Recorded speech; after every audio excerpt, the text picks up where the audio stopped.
Hello, beautiful soul creatures. How are we doing today?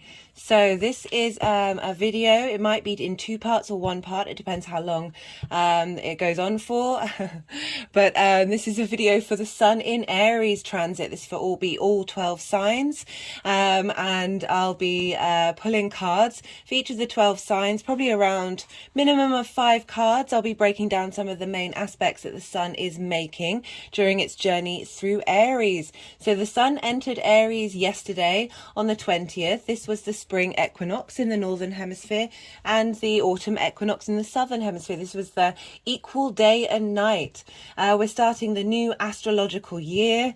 I really recommend checking out the spring equinox Aries new moon video, where I go into a lot of detail about Aries the energy that's going around right now, and I won't be going into so much detail in this video, so do go check that out.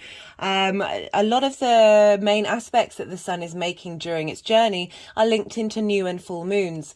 I won't be pulling cards for those. I've already pulled cards for the first Aries new moon that we have. We're going to have a Libra full moon and then another Aries new moon, so there's quite a lot going on, but those I'll pull cards for in their own videos. I might mention them briefly during each of the signs. I work with the whole house system. And this means that for those of you who know your birth time and you know your natal chart, the first house encompasses the whole of a sign. So each house has the whole of a sign. When I'm going through the rising signs and I start talking about the astrology, this will be linking into those of you who have that particular zodiac sign as your rising sign.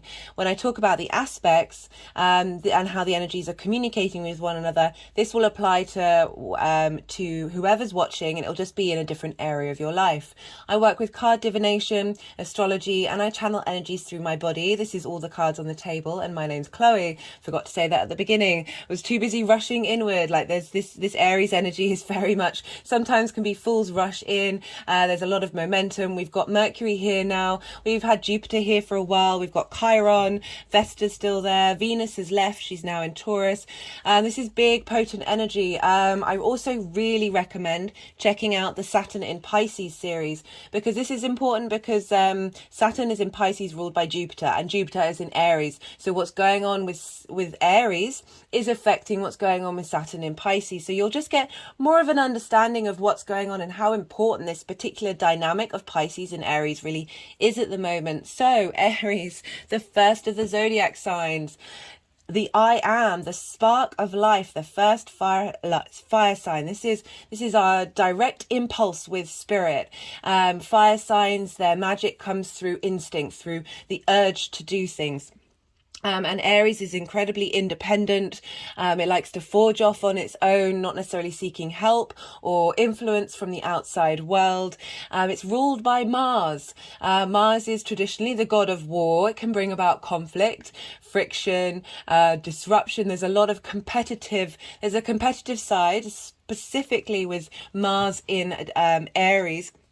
You see in a lot of examples, people who are champions at what they do, thrive in competition, and essentially there's this pioneer energy. You know, Mars likes a job to do. Mars likes to be in motion and traveling and exploring and going and doing things for your own individual self is very much that embodiment of that Mars Aries action of really wanting to explore your own experiences based on your personal responses, not from seeking influence from the outside world. So yeah, going off and exploring, lots of pioneer stuff happening. There's also a lot of Formula One racing drivers with the Sun in Aries, and you know, Mars is very much linked into movement and therefore cars and the way in which we move around, and so that just really tickled me.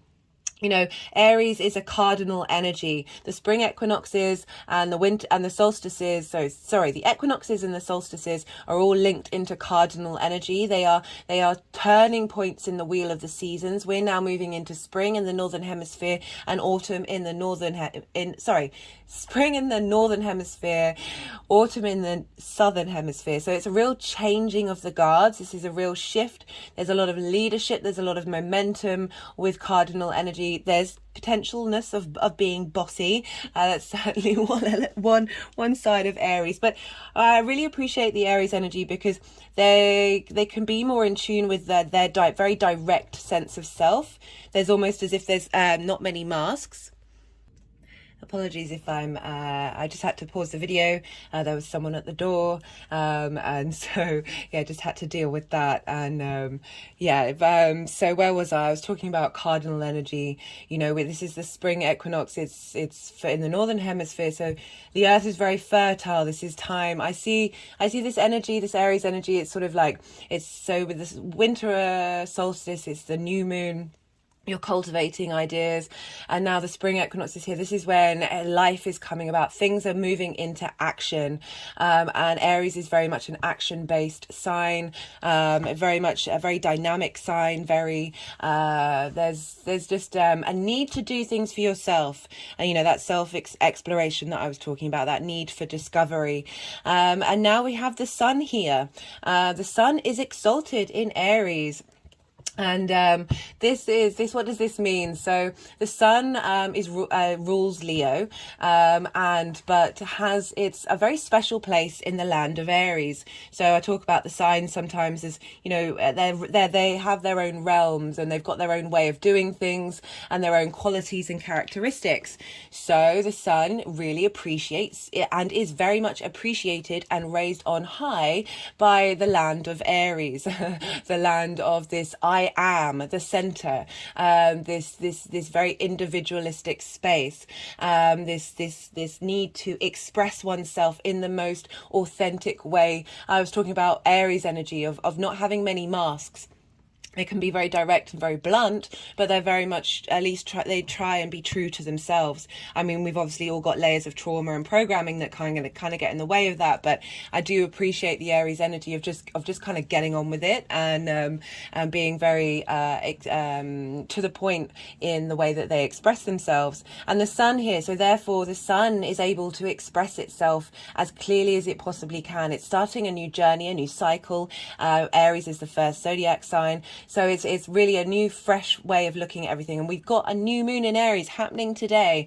I'm going to try and get this video up. But anyway, I pulled cards for that, though. This is such a vital time for us right now of being able to be ourselves. And I link autonomy and independence to Aries. There's this need. One of the reasons why I started this channel is through my own journey of really appreciating, understanding the energies that are at play and getting all the cards on the table. So that means like having everything out, but you know, having there being clarity. I'm certainly a person, when I watch movies or whatever, when someone knows something and then they don't tell the other people, and then they make decisions based off of not having all the information, and it sometimes goes awry, and I'm just kind of like, well, just tell people what's going on. Treat people like adults, and let them be able to make informed decisions and autonomous decisions. There's so much that's been going on in the world that means for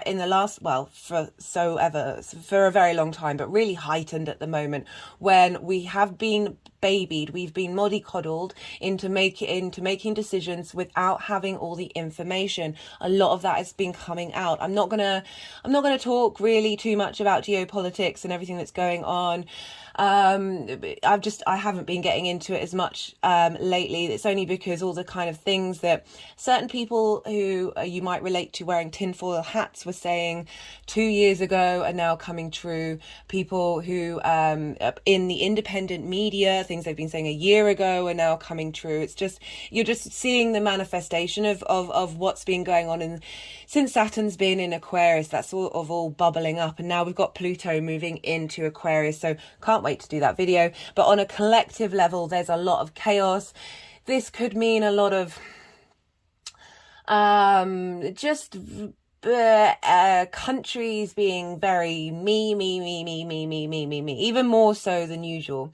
But the main point of my channel is to focus on the individual work, the Aries work. I have Aries in my 9th house, my big picture philosophies of how important that individual work is, not only for yourself, to help you integrate yourself and be able to work in a more harmonious and balanced way that is actually in line with what you truly need on a soul level. But also, the more that we do that, the more that we integrate our own journey, the more that energy, that ripple effect of that energy goes out into the collective consciousness. Each species has its own collective consciousness, and it's that I talk about the 100 monkey syndrome in one of my previous videos, where the more of us are able to do it, the more it's more accessible to everybody else who might not have the time or the energy or the strength to do so. That energy just becomes a bit more available and a bit more, and so and also the more that we walk our talk, the more that we are authentic to ourselves and not saying one thing and doing another, the more we are an example to the people around us. It's a constant feedback loop when we're in this space. So I prioritize what I talk about more so on the individual journey rather than what's going on externally. So I pulled a couple of cards before starting this reading, and this is from the Mystical Shaman Oracle book, and this is deck. I was just looking at the title when looking at the book. And my brain can be a bit... I've got Mercury trining my Ceres in Leo, so I've got Ceres represents the harvest and bounty, and they're just, my words are literally just pouring out of my head before I can even contemplate them, and that's very much that Aries energy of striving, that inspiration, that spark, that go. Right, we've got 4 cards. We've got quite a few cards that came out. I'm going to read from the book because I think they all tie in together of this balancing act between being sort of selfish, dogmatic, my way or the highway. I'm going to be in competition with everybody around me because I want to win. I am right, kind of unintegrated Aries, with the journey of being real with yourself, your self journey of really getting in touch with who you are and how important that is. Of the more that we do that, the more the collective responds. If you want to know more about this, as I said, go check out the Saturn series, in particular the part 1 of the all 12 signs, but I recommend all of them. And go check out the Spring Equinox, Aries New Moon, where I also go add on more layers to this as well. So we have the Sorcerer as the first card, and this is very much feels like the energy that we are not hiding away from and that we're engaging with in order to transmute. So the essence. This is the source of dark power. The Sorcerer represents the disruptive aspect of the human psyche and the self-centered behavior that harms others. It symbolizes the unconscious beliefs and the ideas that foster separation, conflict, and scarcity. The invitation. When the Sorcerer enters your circle, you're being called to look at how your beliefs around scarcity and self-centered fear manifest in your world. Examine the disruptive parts of your psyche that misuses power or harbors feelings of resentment, vengeance, lust, greed, bigotry, or hatred. Perhaps you've harmed someone because of these dark tendencies. If so, all is not lost. You have only forgotten that all beings are interconnected and the universe is abundant. The Sorcerer arrives to challenge you to change your thinking. You're given a second chance, correct your course, and practice not blaming others for the darkness that lives inside you. Make peace with it and choose another way. The medicine. Have you been feeling out of sorts? Because you've been faced with your own character flaws and the pain that you inflict on others when you are out of alignment. Radical self-acceptance is called for now. You must reconcile these darker aspects of your nature so you don't behave irresponsibly and cause more harm to yourself and the ones you love. It's time to come out of denial and accept responsibility for your own words and deeds. When you meet the energy of the Sorcerer with humility, this disruptive power transforms into grace, which you can use in service to the highest good. Perhaps it is time to make amends. Do it. It will set you free from the shadows and let you step into the light. Now, I thought that was really interesting. As I said, it's bringing up a lot of the unintegrated aspects of Aries, where we, as I said, we can be very combative, we can be very explosive, there can be a lot of drama. But with Aries energy, that does tend to fizzle out quite quickly. And the ability to move on is great, but the people around you might not be able to move on. You might feel, it's just being really mindful of your actions and how they affect other people and how they affect yourself. I liked how it said vengeance as well, like this sense of eye for an eye. I really feel this is time for us to move away from that dynamic. Just generally on a personal level, it's never been something that sits well with me. So we've got the ancient ones, the essence. The ancient ones are the shamans of the old who defeated death and escaped from the tyranny of time. The ancient ones once walked on earth like us in flesh and bone. Now they reside in infinity and can counsel us after we say yes to our calling. Aries is very much, what is your purpose, your drive, your motivation, your instinctive responses to go and be and exist in the world. They are available to help us attain our full realization. The invitation. The ancient ones are inviting you to reach to the future to help birth a new destiny for the earth. Go ahead and find out who you are becoming 10,000 years from now.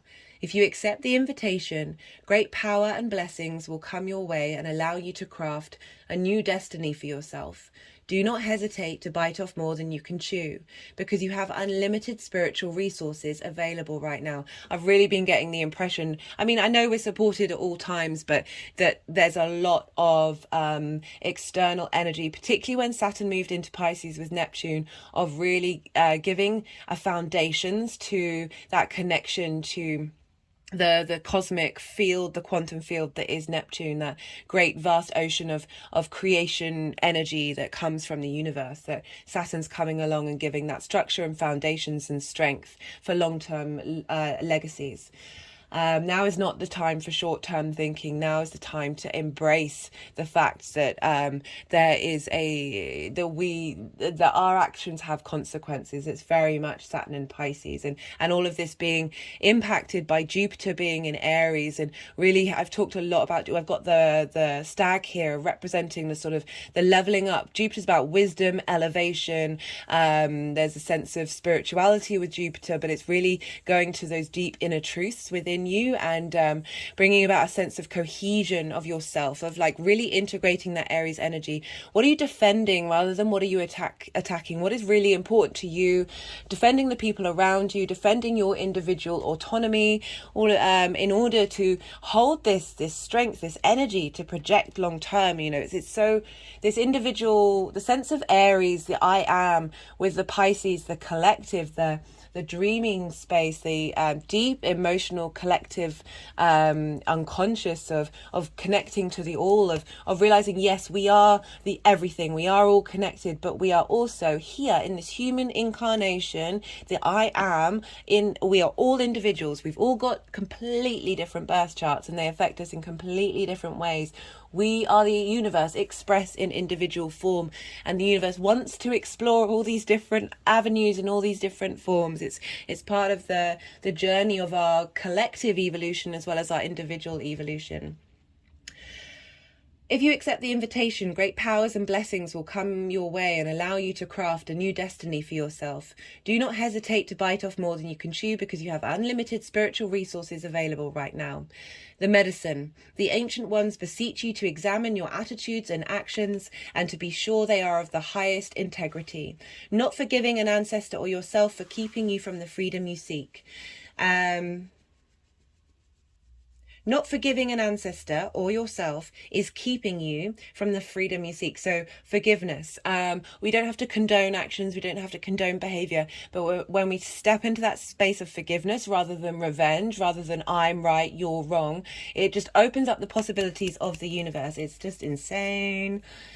Remember, this is no longer your karma. You can break the chains that once bound you to the family drama and be free of your generational curses. Forgive the ones you need to release. Honor your biological ancestors by lighting a candle to them tonight. This is also a great time throughout this Aries season.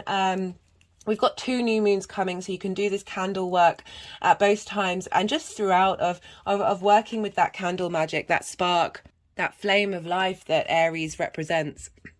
So we've got the upper world next.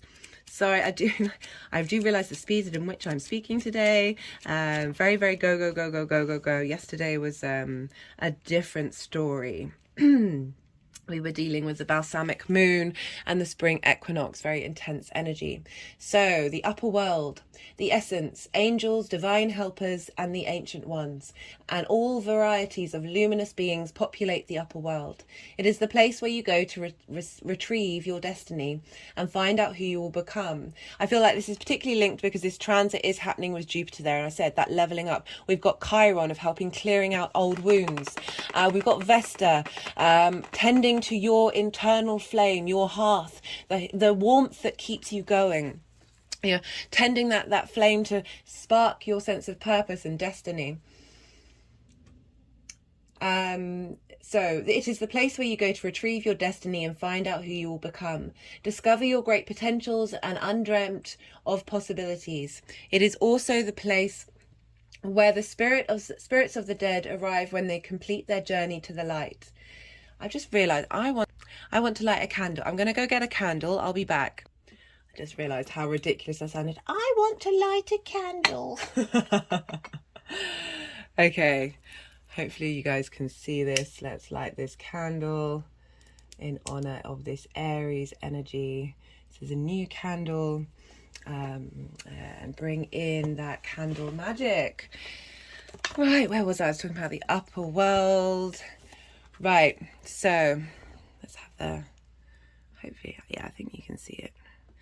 Right, so the upper world is calling you to step into your fully realized self, clear distractions so that you can move into a higher destiny. Do not fall to the temptation to craft a slightly more improved version of yourself. What you perceive as a problem or an obstacle is in fact an irritation. You need to take the great leap. So think big, dream big. You know, we've got Neptune being supported by Saturn in Pisces to help us think big at this time and dream big and put those dreams into manifestation. Remember, you cannot cross the Grand Canyon in 2 small jumps. The medicine. Ask your divine helpers for guidance. If the oracle has already spoken to you, you do not ask for more guidance. Take what has been offered.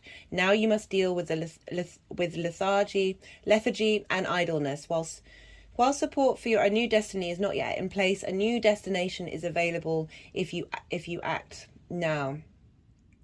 That seemed a bit contradictory, but essentially we are whoa. That's one hell of a flame. Essentially, we're at this cultivation, this new start, this new space. We've also got 2 new moons in Aries, so we're doing a quick clear out. We're doing a quick clear out of old formations. Okay, that is going to burn so quick. It's because I did not cut the wick. Right, I think I'm going to pause. Okay, so I just blew the flame out. So I was talking about the 2 new moons. I've cut the wick down, and the first new moon is very much a clearing out very quickly of old dynamics, really beginning a very, like, we've got this phoenix energy happening because it's the first new moon's at 0 degrees, the second new moon's at 29 degrees, and it's a hybrid eclipse. And so it's big new beginnings with that hybrid eclipse, and this one is just a clearing out of that. And they wanted me to blow that out over this side of it of moving through that space, and just want it to stay there. And now we've got the spiral, so put that there. So we've got this spiral energy coming through as the final card. The essence. Oh no, that's the upper world. Right, sorry. Very hyper. Love it though. The spiral, the essence from the galaxies in the sky. Like the thing that, if you haven't got time to listen to the spring equinox one, very much what was coming through was quantum leaps, and so much support from different dimensions, and being really open to all of that Yeah, big stuff coming through. The galaxies in the sky to diminutive shells at the beach, the spiral is found extensively in the natural world. Its shape, in the form of a coiled serpent, has been used since ancient times as a tool for growth and transformation. The spiral is a guide for entering deep into one's consciousness and the unknown, and then extending far out into the heavens. It is crucial to surrender to this journey until the exhausted paradigm dissolves in the depths of the psyche, and its energy is released to give birth to a new reality. The invitation to renew yourself. You must shed your old skin. You have already done this, so do not keep scraping away at the old, but welcome the soft new skin. My hand is just moving over, just stroking my arm, the soft skin through, that is starting to grow. Break the habit of working on your faults all the time and let nature take its course. Know that a new skin feels vulnerable and scary at times. Trust the medicine of the spiral as it guides your journey of renewal. The medicine. The spiral announces a descent into the depths and a rebirth. Allow nothing to get in the way of this process, as the time is right and the forces of nature are supporting you in this endeavor. Using stones, twigs, or yarn, build a spiral on the ground that is large enough to walk through with at least 3 turns. Enter the spiral. You can do this in your mind. Enter the spiral slowly. I would recommend with a candle, that would be cool. Once in the center, offer to the earth the feelings or situations that you no longer want in your life. As you walk back to the way you entered, feel recharged for your new journey. Yeah, so we're doing a big clearing during this time. Big clearing. The final card, and this is from the Kim Krantz Wild Unknown Archetypes deck, is the One. Now, I've had this deck for a while and this card has never come out. Non-duality, one love. Our ability to experience this archetype firsthand is limited. It comes in brief and potent moments that we are left to savor for a lifetime. The One is both the energy that unites all living beings and our capacity to sense this intimate union. This archetype eludes us most of our lives, appearing as if a concept in a distant galaxy. Interesting how we're bringing galaxy in from both of these cards, of a lot of support from the outside, from the galactic light that's coming. Yet when we are in the midst of its power, a solemn reverence falls across all the land. We glimpse ourselves in the vastness of all consciousness and are neither small nor large within that field. We are neither important nor unimportant. All duality fades away and we are left with what is, the precious knowing that life is a gift, and we are both the giver and receiver of this fortune.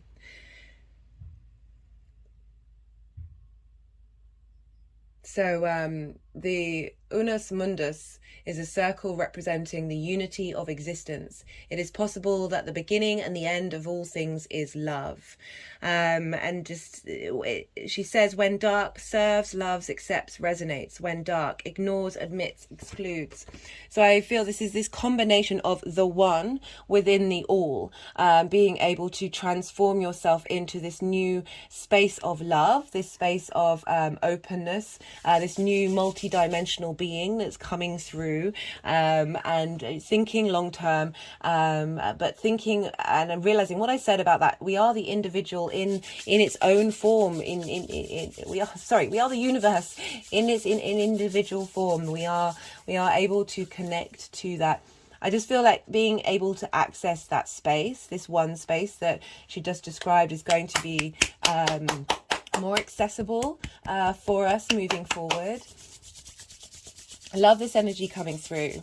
Right, so I've talked quite a bit, and this is likely to be in 2 parts. So in part 2, in the introduction, I'm going to be going through some examples of people who have the Sun in Aries. And so I'm going to be moving on to, and I'll be starting with Aries when I'm doing the rising signs. And also I wanted to say, sometimes when I'm pulling cards, their energies will want to move the cards around. They may also want to do some energetic releases. There's usually a time when I'm quite quiet because I'm trying to just be a bit vacant in the monkey mind and let the energies do what they need to do. But it might extend for a period of time. Just bear with the process. They'll move the cards around. Sometimes I feel like this is clearing energy, moving situations around, raising the vibrational level up, so you're engaging with it in a more integrated way. And yeah, generally just there's usually a lot going on, so do bear with me in those moments. And I'll be starting with Aries. Aries rising. How you doing, Aries? So Aries, you've had some good transits going on. You've had Venus move through your first house, or your Aries energy, and you've got Jupiter there. Now you've got Mercury and the Sun. All eyes on you, Aries. So for Aries rising, this is happening in your first house. This is the house of self. This is how you embody your sun or your moon in your actions and your deeds. This is your body, your appearance. This is how other people see you. So with the sun moving through there, this is a sense of vision, identification, self-expression, your intelligence, your life force. It's the will to live, the ability to make a decision, very vital, creative energy. But it's illumination as well. So your sense of self and who you are and how you embody your actions, there's more light being shone on that. You may be more visible to the outside world. People may be able to understand who you are more. You're being able to understand yourself. There's more confidence. There's more vitality for you, Aries. It's just a really powerful transit whenever the sun moves through the first house, no matter what the sign, but in particular for you, Aries, because regardless of whether you've got an Aries sun or not, the sun is exalted in Aries, so the sun is stronger. The more sense of who it is expanded. This ability to do, to be, to put into action, to be direct, to be the leader, to be the sort of defender of those around you. Because when light is when other people can feel seen, then they are then able to illuminate, and then the sun's purpose is being spread around more. So this is a place of self-manifestation as well. It really is very much able to focus on itself and be able to do what it wants. We also look to you. So, right, I'm going to be pulling minimum of 5 cards for this sun transit. The sun is in Sabina since the 20th of March. We'll be leaving on the 20th of April. So Aries is ruled by Mars. So we look to where Mars is for this transit to get another flavour of, because what's going on with Mars will be impacting the houses that it rules. So Mars is currently in your 3rd house in Gemini, and this sextiles your Aries energy. So this is an aspect of Venus wanting to bring about harmony, cohesion, appreciation in how you communicate in your local community. So the sun will be, Mars is going to leave Gemini on, I think it's the 27th. So we're just dealing with the first 7 days here. So that's just going to really give a boost to Mars's journey through Gemini that's been there for quite some time. Then Mars is going to move into Cancer in your 4th house, squaring your Aries energy, helping you embody everything that you've learned about how you communicate and how you want that to be in your private life, your home, and your foundations, your roots. So you've got that conjunction in your Aries energy. Conjunctions are very strong. It's a hard aspect, so it turns up. It's in your 1st house, so it's gonna be very prominent. You've got a lot of stuff going on in Aries, so it's already a very prominent area of your chart right now.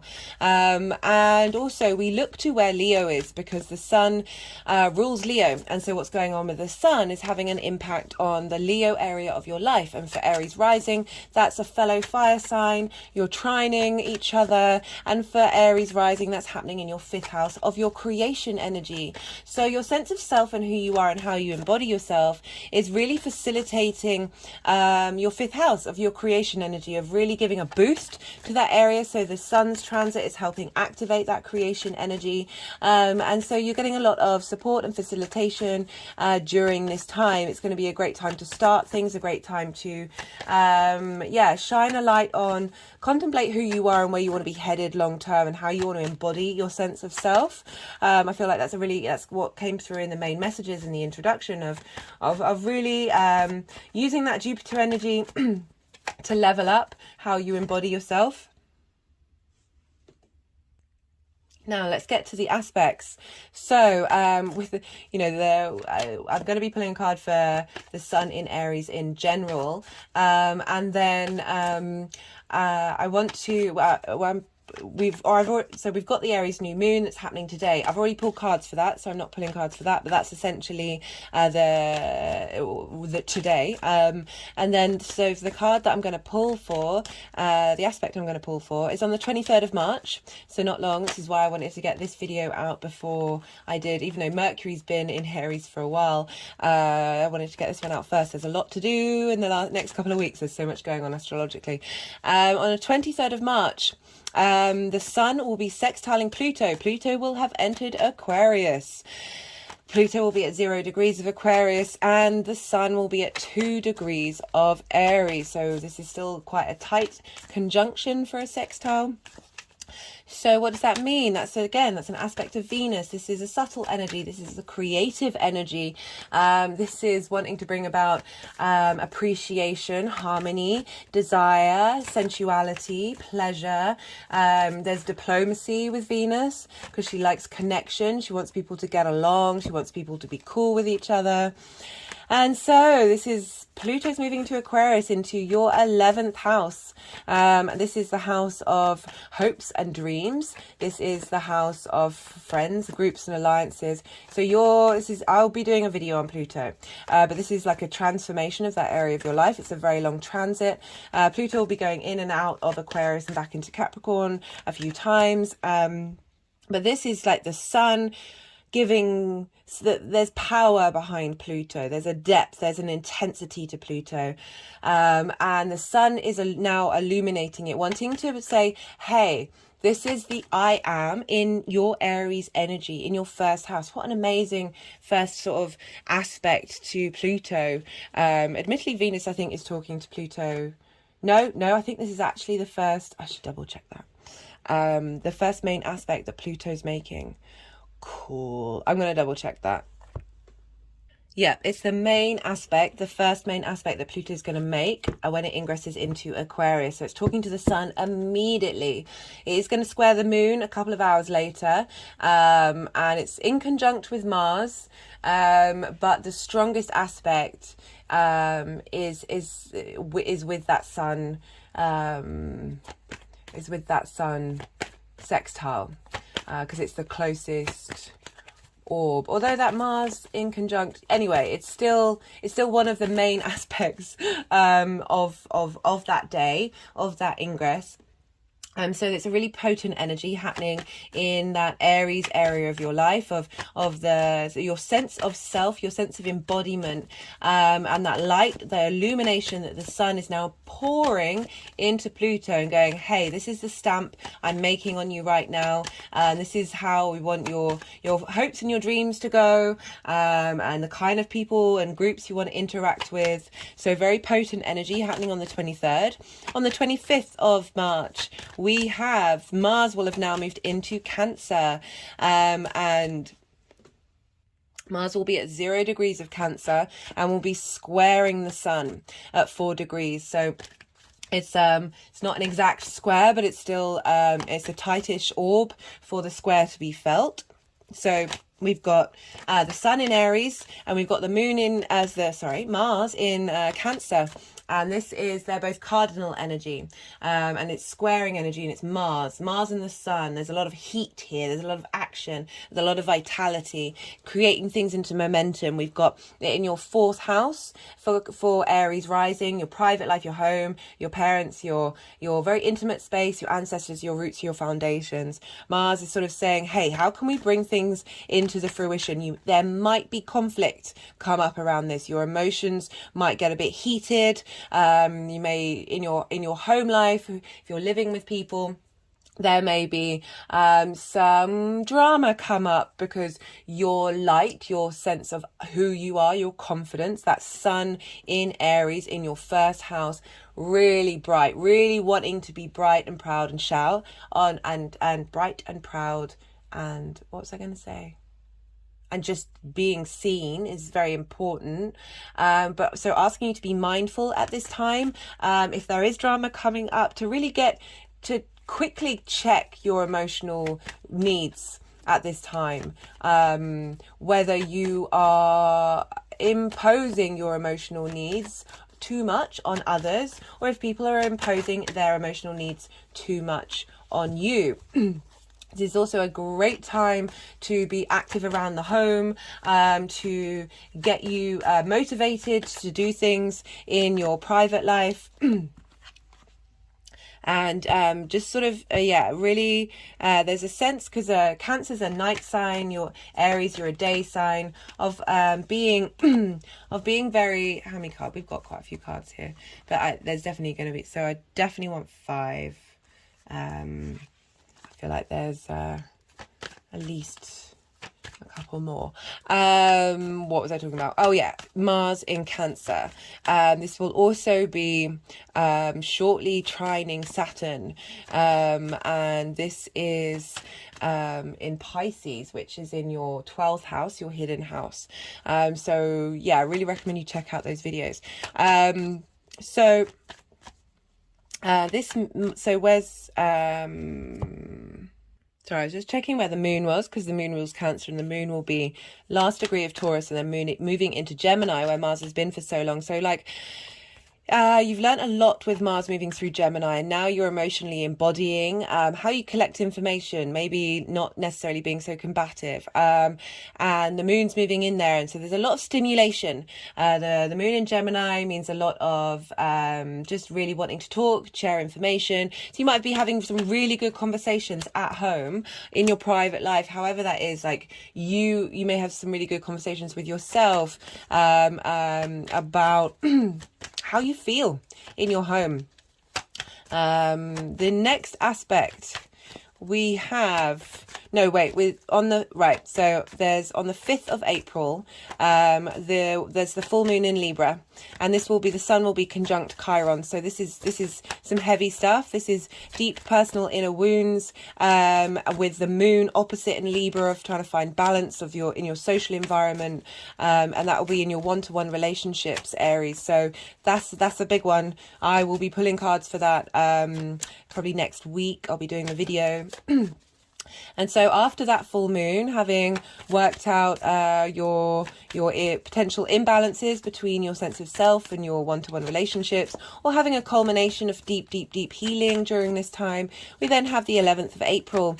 And this is when the sun will come into conjunction with Jupiter at 21 degrees of Aries. At the same time, Venus will be trining Pluto. So Venus will be in Gemini, trining Pluto. And Venus is basically clearing up what Mars has been doing in Gemini. And then trining Pluto, as well as many other things that are more... so I just had a sensation that Venus was like, that's not all I'm going to be doing. Trining Pluto. So again, hitting that deep transformation in your hopes and dreams and friendship groups. The moon will be trining, so the moon's conjunct Jupiter, helping us level up. This is called a Kazemi. This is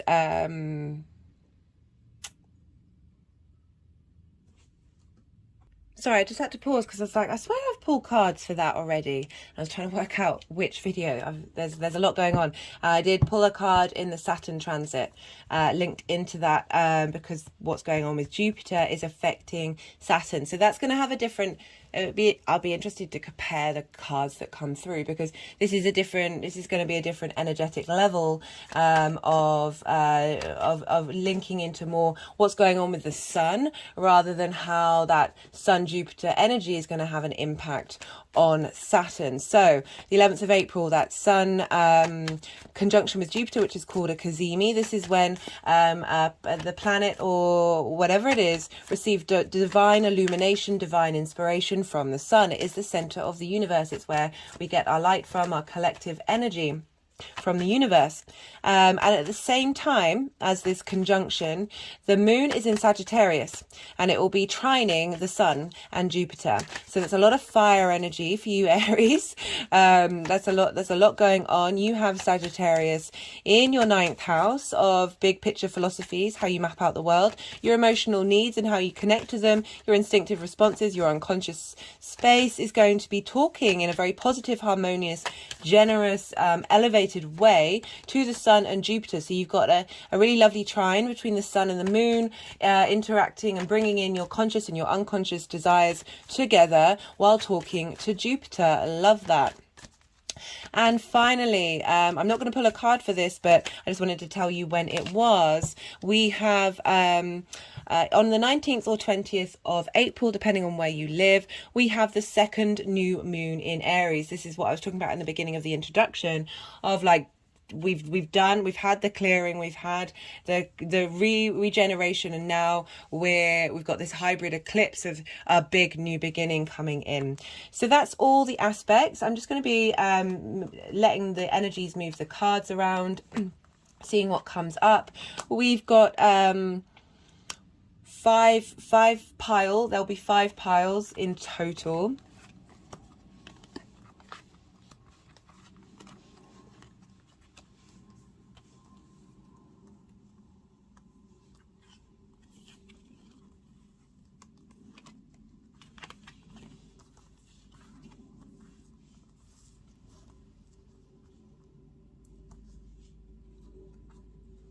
Oh goodness, you can't see those. I'd forgotten. Right. Oh. Let's try and get these on.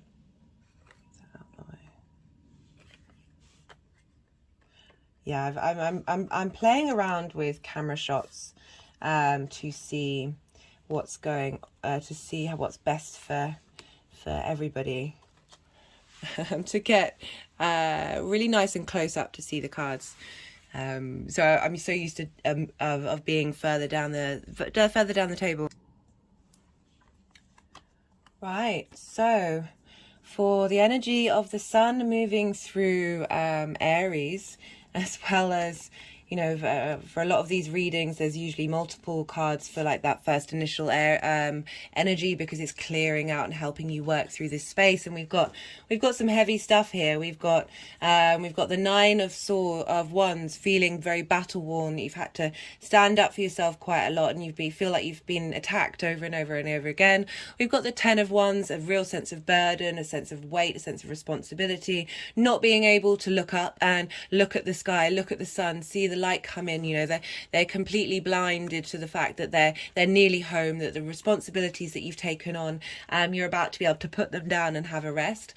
We've also got the 5 of Swords. This is one of the most conflicted, conflict-based card in the deck. This is, yeah, okay, fighting, cool, but was it worth it? Just the whole vibe of this picture is the fights that may have been happening, the conflict that may have been happening, long term wasn't serving you, wasn't suiting your needs, wasn't helping. Sometimes it's really great to feel that you've won and that it's right, and that can be a really satisfying energy that is part of the human condition.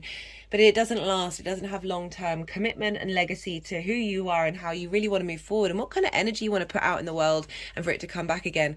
And we've got the Star card. I love this. This is renewal. This is deep healing. This is a refreshing of your hopes and your dreams, a refreshment of yourself. I love this card because she is unclothed. She is as close as she can be to being her authentic self. There are no masks, but she is refreshed and renewed, and she has a lot of hope of self and moving forward. It follows the Tower card, so that's lovely that the Sun is going to come through and refresh who you are and how you embody your actions.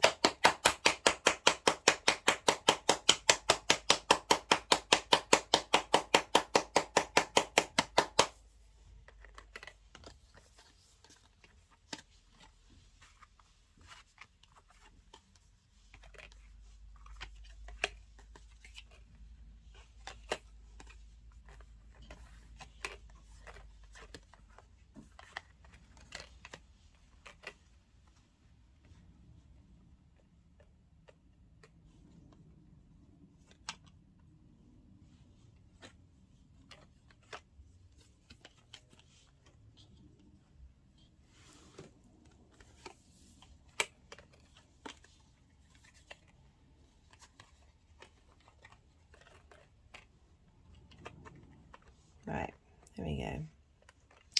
So we have for Venus sextiling, sorry, the sun, my bad, I've just finished doing the Venus videos this morning. The sun sextiling Pluto. So this is a sense of Pluto's now moved into Aquarius. The sun is saying, communicating ideas, heralding in a new way of thinking, but being able to understand that this is just the beginning of a journey of transformation, but the light is helping give Pluto an understanding of, and also you may have an idea of what's happening, what's coming through with that Pluto transit, with that sun connection of how are we going to bring things together, how giving a sense of creativity. The Page of Swords, you know, is very much looking over its shoulder, of being aware of where you've come from, and want to, you know, seeking that transformation of the mental space. In terms of how you talk about your hopes and your dreams, and how you then are able to embody them. Like the Page is a very useful energy. It is a sense of regeneration here, and of bringing in new ideas and dynamics. Perhaps looking at looking over the shoulder of things not necessarily working out in the way that you wanted to, and you know, the sun is going to come in and go, we're looking forward. Yes, we can transmute and bring together, but also Pluto is going to be going retrograde back into Capricorn, so it is going to be doing that, looking back and going, you're revisiting and going over things quite a bit at this time. So, you know, Pluto's, I can't remember how many times, I think it's going to move. It's not going to move in solidly and fully into Aquarius until December 2024. So we've got like a year, nearly 2 years of Pluto moving back and forward. So actually that Page of Swords makes a lot of sense. So on the 25th, this is when Mars is square the sun. So Mars in Cancer in your 4th home. I love this combination of cards for that, because I was talking about potential conflict, frustration coming up. This is the anxiety card. This is you losing sleep at night, and worrying about things that are out of your control, being in situations that are just taking up a lot of space in your head. And I feel that when the sun, you know, that we've got the celebration card of being in harmony. Not wanting to focus, being in harmony with others and celebrating. I love this is coming up in your 4th house and your sense of self, of maybe finally being seen, finally being like your emotional needs being tended to in your private life, whether that's other people or you just being able to do that to yourself. The card's just gone over the heart chakra. So for the final aspect, and this is when Jupiter is conjunct the sun on the 11th of April. Oh, I haven't had to work on the zoom because I haven't had it this zoomed in before. So do bear with me with this experiment, Aries. You know, it's always great to start new things in Aries season and play around. This is also when the moon is trining the sun, and Venus is trining Pluto. So what does this mean? This means you are going on a journey. You are leveling. This is essentially the sun talking to Jupiter is like, how can you elevate yourself? This is very much about leaving something that is comfortable, a comfortable version of yourself, and going off on a journey that isn't as easy as that comfort. Doesn't mean it's bad. I talk about a lot at the moment about hard work. Doesn't mean it's bad. Just means there's a bit more of a challenge. We like a challenge. Challenges are great. And this is the sun saying, this is shining illumination on either the fact that you've been on this journey and you're already at the top of the mountain, or that you know, once we've got to the top, there's always another mountain peak to climb, that of really getting to that higher perspective of yourself for the long term. And I felt this, and you know, if you go back to the introduction, and it's very much getting the individual self to think long term, and that you're doing this process. Jupiter's going to be there till 16th of May, so you've got a couple of months. You've got 2 months after this conjunction. You've got 2 months after this conjunction with Jupiter and the Sun to integrate that information of Jupiter moving through your 1st house. How the energies are moving forward. We have, let's get, zoom. Is that in? Okay, I don't think I can have my camera at this intensity. It's there we go. There we go. Keep trying, keep trying. Don't give up. We've got the legacy card for how these energies are going to manifest moving forward. This is about legacy in the 3D realm. This is so you see this figure at the front has a lot of magical symbols and nature symbols, which is very much linking into the wisdom of time and the magical world. And these figures, they're living their very mundane life, as in doing the things that the human being needs to do in order to survive. And you're bringing these things together. You're bringing in, you're moving away from that duality. You're able to bring in the connection of everything all together. I love how this candle's nearly run out while I've done Aries, so I think that's perfectly fitting.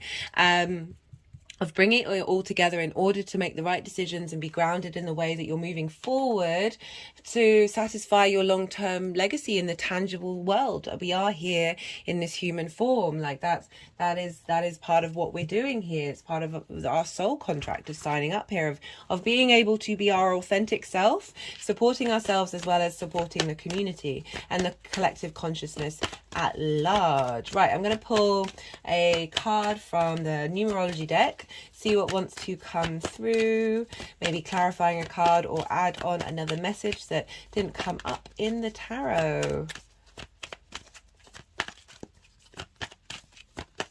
We've got love and compassion and completion.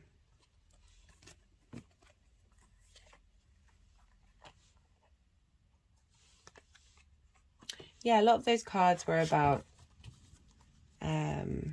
empathy and just knock some books over to ignore me. And yeah, moving away from that combative space. And being able to, regardless, because with that Aries energy, sometimes it's your way or you're the highway, and because you very, very much know who you are. So there's a part of, there can be a dismissal of other people. This is when we look to Libra. You're going to have the nodes moving into your sign soon. So this is all about refining and bringing into balance, which we should be doing all the time with those oppositions that we have, of really trying to bring into harmony that Libra side of who you are. And not, so we've got the Wheel of Fortune that just came out. This is the First Light Tarot. There we go. Okay, it seems in the middle, that's where it wants to be. We've got spinning, fate, change, fortune. It's also the Jupiter card in the tarot. So there's a shift, there's a change, there's a moving, there's a leveling up. I've been saying this for ages with Jupiter in Aries, that I've certainly felt it. I've seen it in other people, not necessarily people who have Aries, but certainly Aries rising, but people that I've interacted with, we've all got Aries in our chart, and there's just a more ability to embody yourself with ease and just not needing that competition. You're just very comfortable doing what you're doing. Yes, be in competition with yourself. You don't have to be in competition with other people. I really recommend checking out the spring equinox and the Aries new moon video. Yeah, a lot came through with that, where I really go into this dynamic into more detail. Right, the Oracle of the Rising Sun, very appropriate. We're dealing with the Sun in Aries in exaltation. So we've got lust and egotism.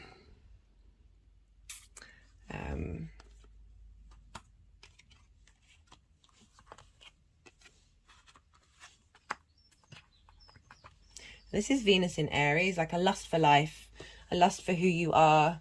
Very primal energy. You're that primal fire. It's really important to tap into that and have a lust for life, as I said, but not let that separate you from others. We've also got that egotism card coming up. Again, that can be an unintegrated version of the Aries energy. We've got appreciation. I love that.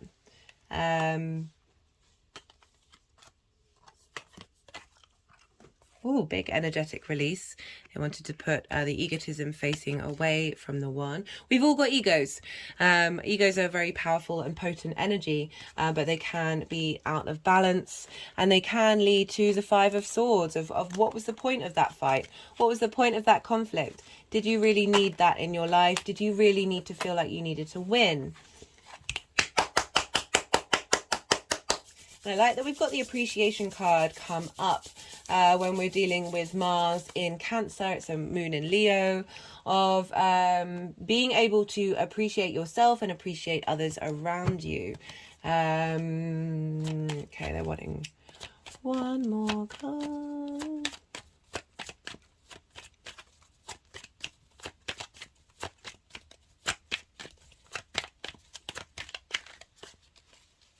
Okay, no.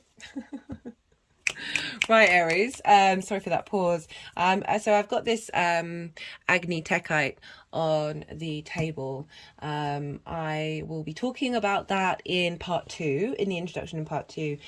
So do go check that introduction out, and come back to this, because it's playing an important role. It's linked into Aries. It's when meteorites strike, and I like how it's gone over the lust energy. And the thing that just keeps popping into my head is a lust for life, lust for life, lust for life.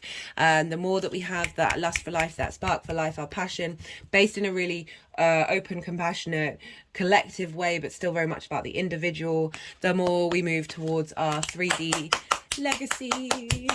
Okay, Aries, that candle is nearly out. I'm gonna be well until we meet again. Okay, I was gonna blow it out. You can't quite see here. Let's move this upwards, but they've put the lust card and the legacy card underneath the one, and the deep healing, moving through that burden, conflict, and feeling like you're constantly being attacked, and etc. And they've put the candle on top of that, which I'm loving. Thank you for sharing this message with us, Aries. I feel like this is very potent for everybody. That's not going to stay there, guys. This is what happens when you're dealing, energies that sorry, I'm just a bit nervous. Not aware of time or space.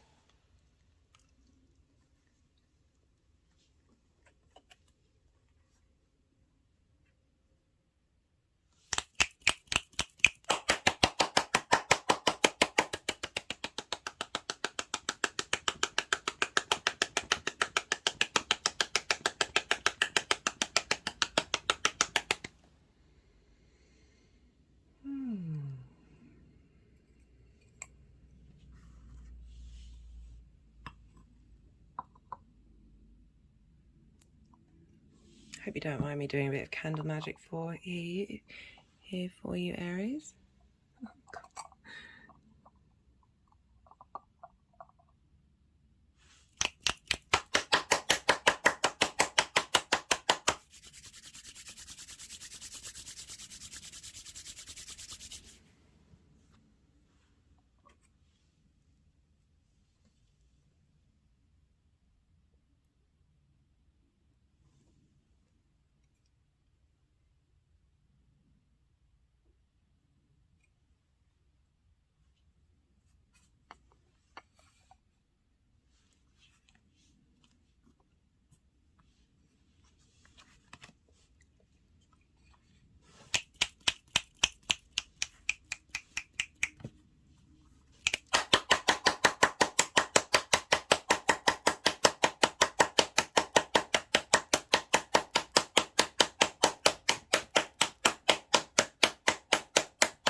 Well indeed, Aries.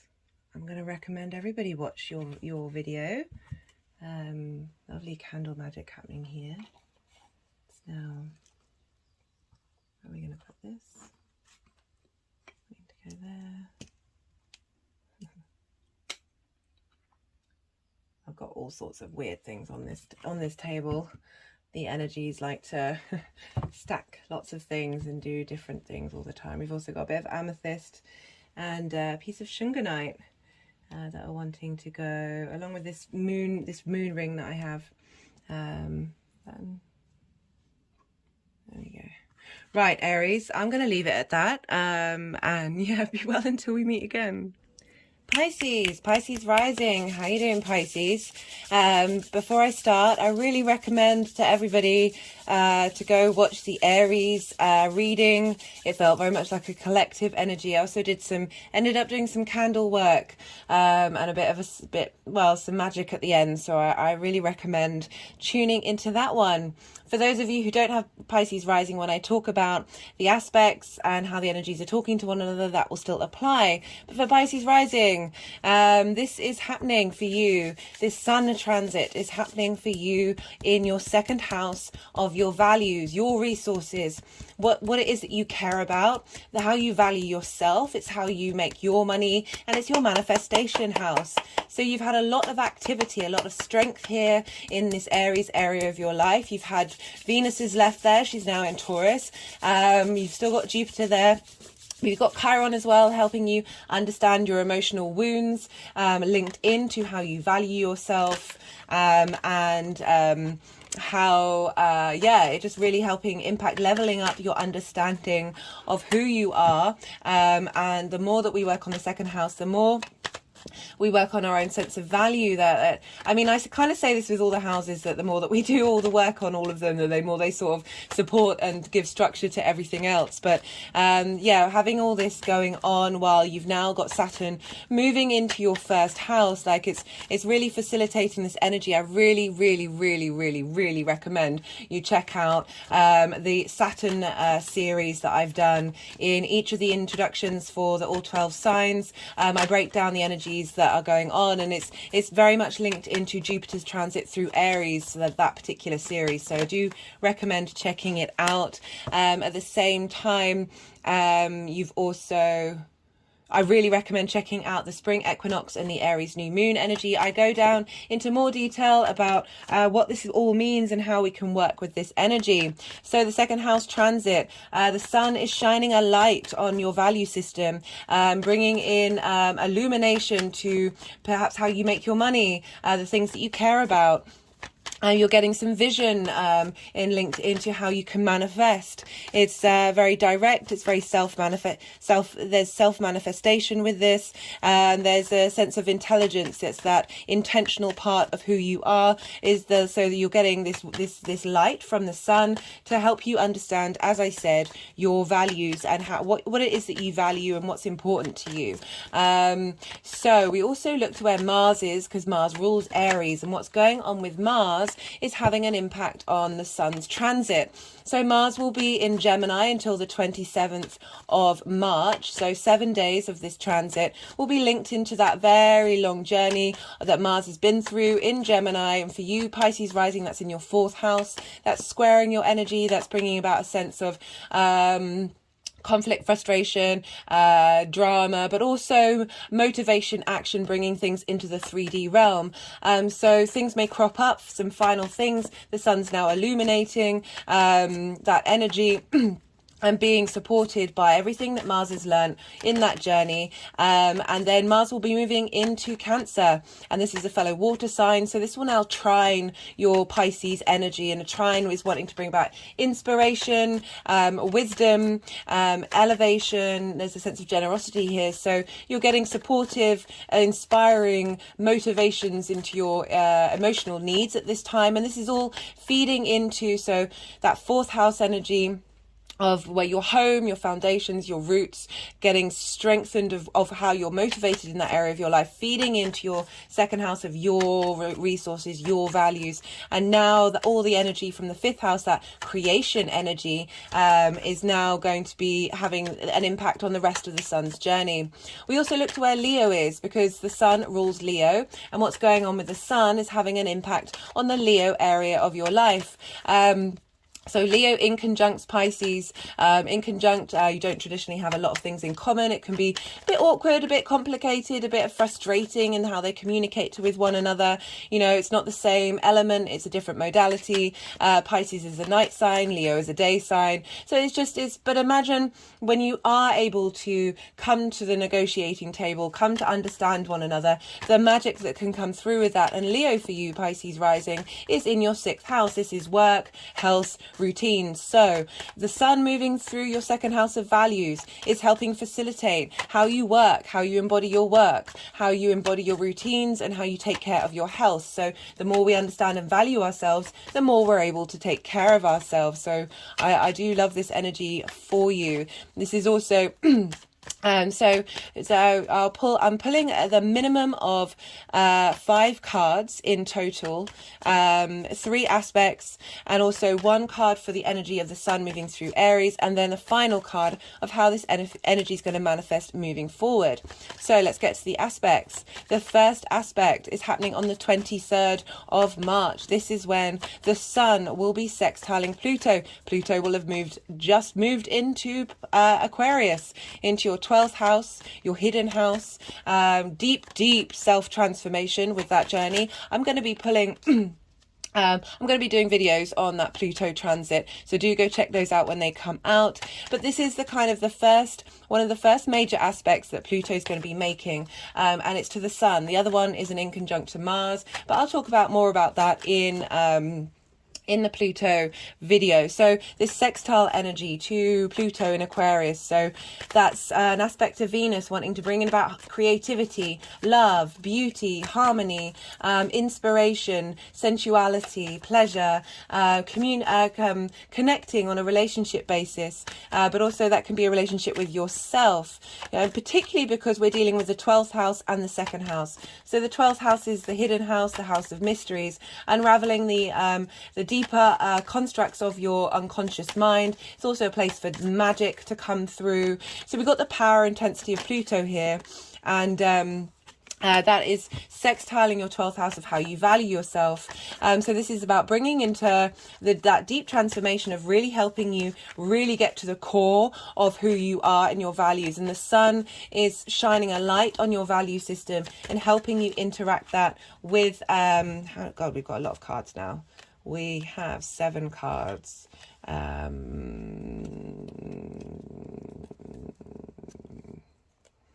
Just getting a feel of whether any more cards want to come out. Okay, let's do one more. So the sun is really shining a light, bringing divine wisdom to how you value yourself, and letting Pluto know of that transformation that you're making. So it's kind of I like to work with these energies and I work with them quite quickly when they move into signs, because the more that you do that, the more that you're aware of what's going on, of potential power struggles, fear that may come up, the more you're able to then go, okay, I see you, I understand you, I'm going to work with you, I'm going to transmute you, and then I'm going to shift that gear so the energies are now facilitating you more on a soul level, in a sort of sort of raising that vibration and integrating on an early basis. The next aspect that we have is on the 25th of March. This is when Mars will now have moved into Cancer and will be at 0 degrees. And so this is... Goodness, I accidentally stopped the video. Rather than pausing it, I was double checking about the Mars ingress, because I've been saying this 27th of March, but that's completely wrong in my head anyway. So on the 25th, so this is when Mars has moved into Cancer. This is squaring that Sun at 4 degrees in Aries. So Cancer's in your 5th house of creative energy. Just chuckling because this is very much about tapping into creative energy. So I'm just going to carry on talking about the aspects first. So Mars is moving to your 5th house of creation energy, really getting you in. This is also the house of amusement and play and fun. It's linked into children, and this is squaring your value system. So the Sun and Mars are coming. There's a lot of heat coming together, but Mars is in water sign. So your emotional responses, what's motivating you to be creative, live, and linked into your value system, how you make your money, how you manifest. So there might be some fun creative things that are happening at this time that you're bringing into motion, that are going to help facilitate your value system. This also could bring about conflict, drama, and frustration. So it might mean that there's more, maybe if you've got children, there's a bit of drama going on with your kids. There might be some drama going on with dating and romance, like it's very much the sort of the shorter relationship side rather than the 7th house, which is more long-term committed. But it also could be bringing about people into your life and motivation to meet people who are more in line with your value system. But I tend to focus on the inner journey, and it's about cultivating your own internal creative fire and getting in touch with your emotional needs at this time, and how that affects your creativity. The next aspect, well, in between this, we're going to have the full moon in Libra, and that will be conjunct Chiron. I'll be pulling cards on that, doing its own separate video, so do go check that out. Maybe come back to this video after that to see what cards came up, and how that's going to interact with how the energy is moving forward. Right, on the 11th of April, this is the final main aspect that the sun's going to be making. Actually, no, that's not true, because there's a new moon after that. The final aspect I'm going to be pulling a card on in this video.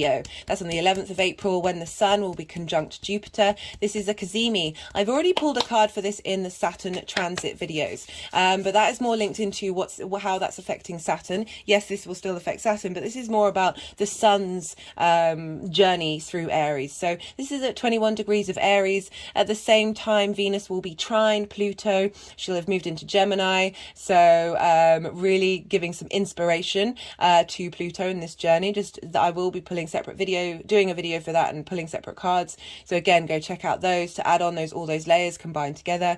The same time as this conjunction with the sun, the moon will be in Sagittarius, a fellow fire sign, trining the sun and Jupiter on this day. So we're getting a combination of the sun, our consciousness, our directness, our intellectual spark of who we are, and the moon, our unconscious emotional needs, our unconscious intuition and instinctive responses, how we nourish ourselves, how we nourish other people.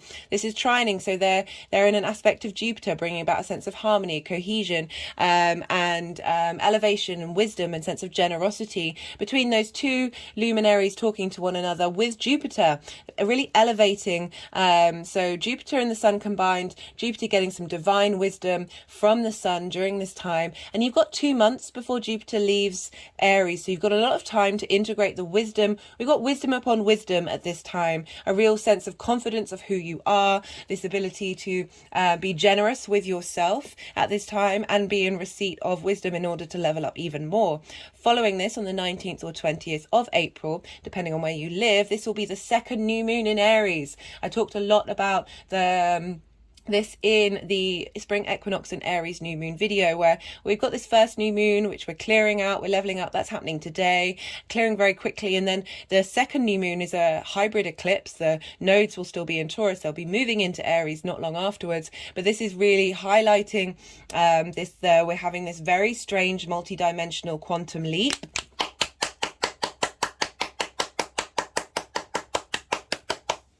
Happening. Right, so those are all the aspects. Let's see what's going on with the cards and where they want to go. So these were just flying out, that's for sure.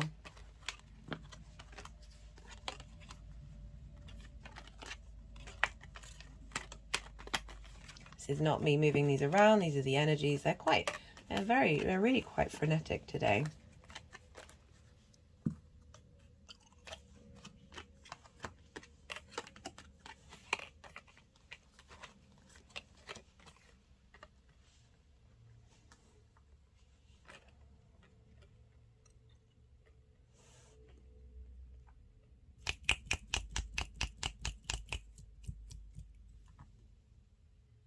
Okay, so the energy of the sun moving through Aries.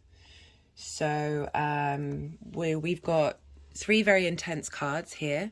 This is, I feel like, what you're clearing through, what you've been working through. You've got the 10, you've got two tens, you've got the 10 of wands and the 10 of swords, as well as the 5 of wands. These are both in reverse. I feel like these are internal battles that you've been going through, and now that you're clearing. But the 10 of wands is this sense of burden, sense of responsibility, sense of feeling drained. You're not being able to look up at the sky and at the sun, and you feel very overwhelmed, and you can't quite see that, you know, you're nearly home. This journey is nearly is nearly over, but that heaviness, that feeling of being overworked and overburdened. We then have the 5 of wands in reverse, and this can be that you've had a lot of internal conflict. You've not necessarily being able to put things into action. Wands is fire sign. It's linked into passion, motivation, drive.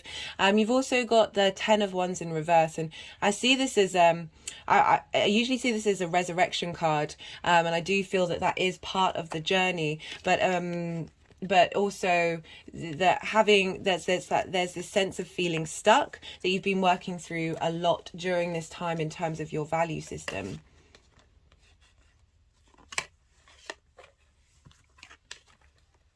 Okay, so they've just wanted to move that there. Now that I've highlighted that that was part of the journey of the 10 of swords, that now that's highlighting where that's going to come up and when that resurrection is going to come up.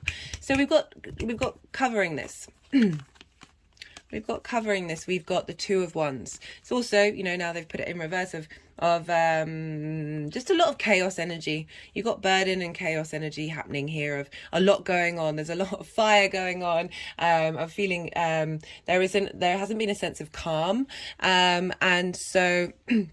We've got the 2 of wands here, which is the sun's journey through here. This is long-term manifestation. This is about laying in the groundworks, laying in the foundations of who you are and what you are. There's a sense of restlessness though, because the figure's looking out into the ocean, wanting to start a new journey. But now is not the time during this particular cycle. This is about cultivating for the long term. A lot of the cards at the beginning of the reading that I read through were all about this transformational period of really learning your true authentic self, your true value system, and what really matters, and getting yourself some good foundations to come through.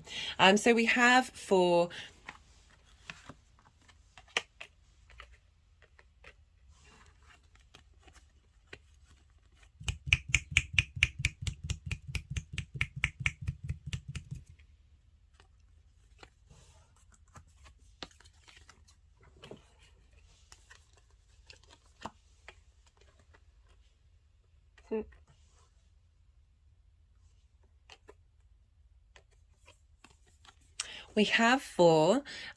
this is on the 23rd of March. This is when the sun is sextiling Pluto, and this is very much being able to have a renewal of self, a renewal of creativity, a new imaginative way of looking at things. So we've got that Pluto energy in your 12th house, your hidden hearts, your hidden resources. There's a lot of magic in the 12th house. It's the house of mysteries, the unseen, things that we can't tangibly touch, that we're getting this heralding in of a new emotional way of connecting to that imaginative space, to that magic space, and how that's going to impact your sense of levity, your sense of joy, of connecting to your value system, how you make money, how you manifest, and really being able to think creatively and being inspired during this time. You know, Pluto is a very, very powerful energy, and this ingress is just going to have a little glimmer of the possibilities of what Pluto is going to be doing. And again, I'm going to be pulling a lot more cards for that, but I find that really interesting that we've got that imaginative space coming up of reevaluating your value system and how you appreciate yourself. You know, the page is a very happy page. It's one of the most youthful pages and joyous pages of the deck, and there's a real sort of a joy of looking at life, a joy of looking at your value system, and how you value yourself. and what's really important to you. We have coming up for this is the Mars aspect on the 25th of March. This is Mars moving into your fifth house of creativity, my bad. And this is squaring the sun. So this is the resurrection time. This is when all these knives now fall out. You're then able to make more movement and create more. There's the Four of Pentacles, the sense of structure, a sense of power coming through, of being able to, you know, Mars is a square, that we're dealing with Mars, and it's a square. So it's the square is an aspect of Mars, of being able to create in the world, and for longevity, and a sense of power, and a sense of drive, and a sense of willingness to engage. And we've also got the Ace of Wands as sort of crowning that energy of thinking in new ways, and being able to liberate yourself and think differently and think in very creative, imaginative ways. That's feeding into your value system, a new spark of life of who you are, this illumination of drive and passion and movement that you've got going on here, with not only the sun in Aries, but Mars, and then a Mars-based aspect.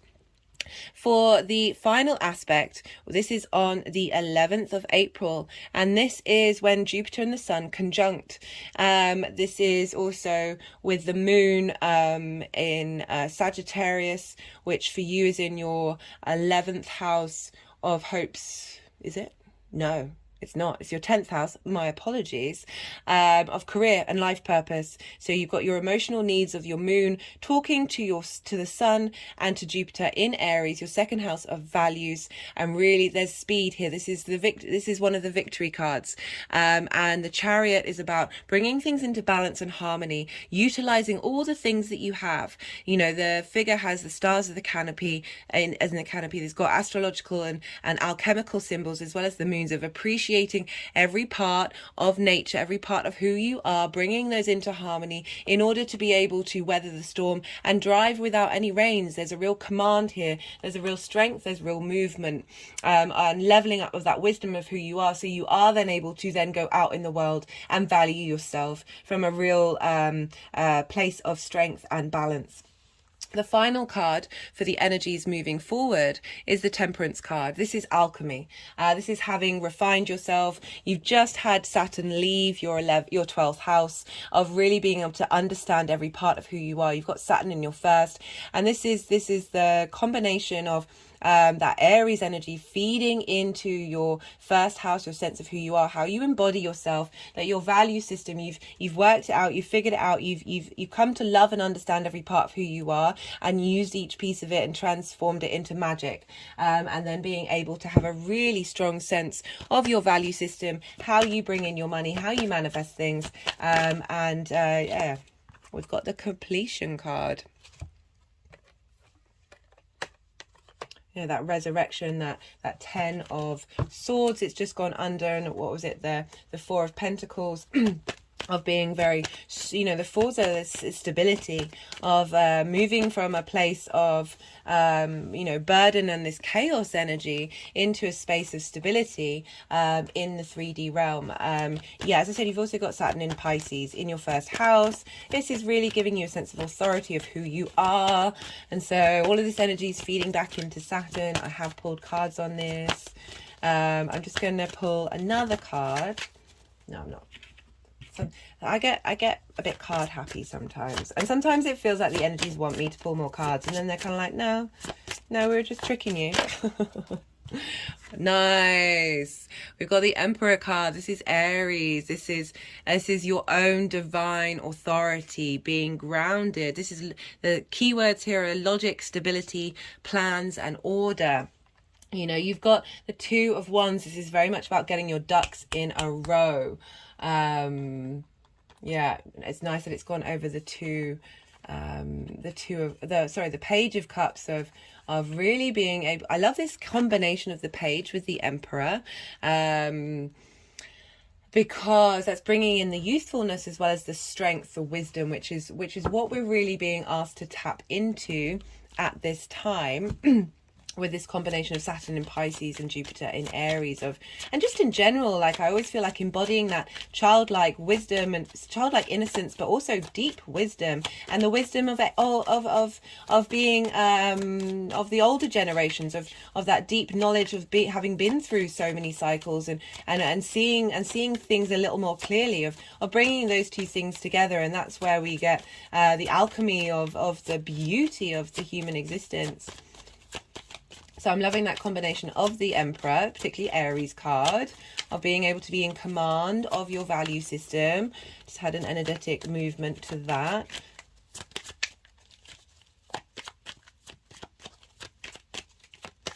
So I'm just going to pull final cards from the Oracle of the Rising Sun.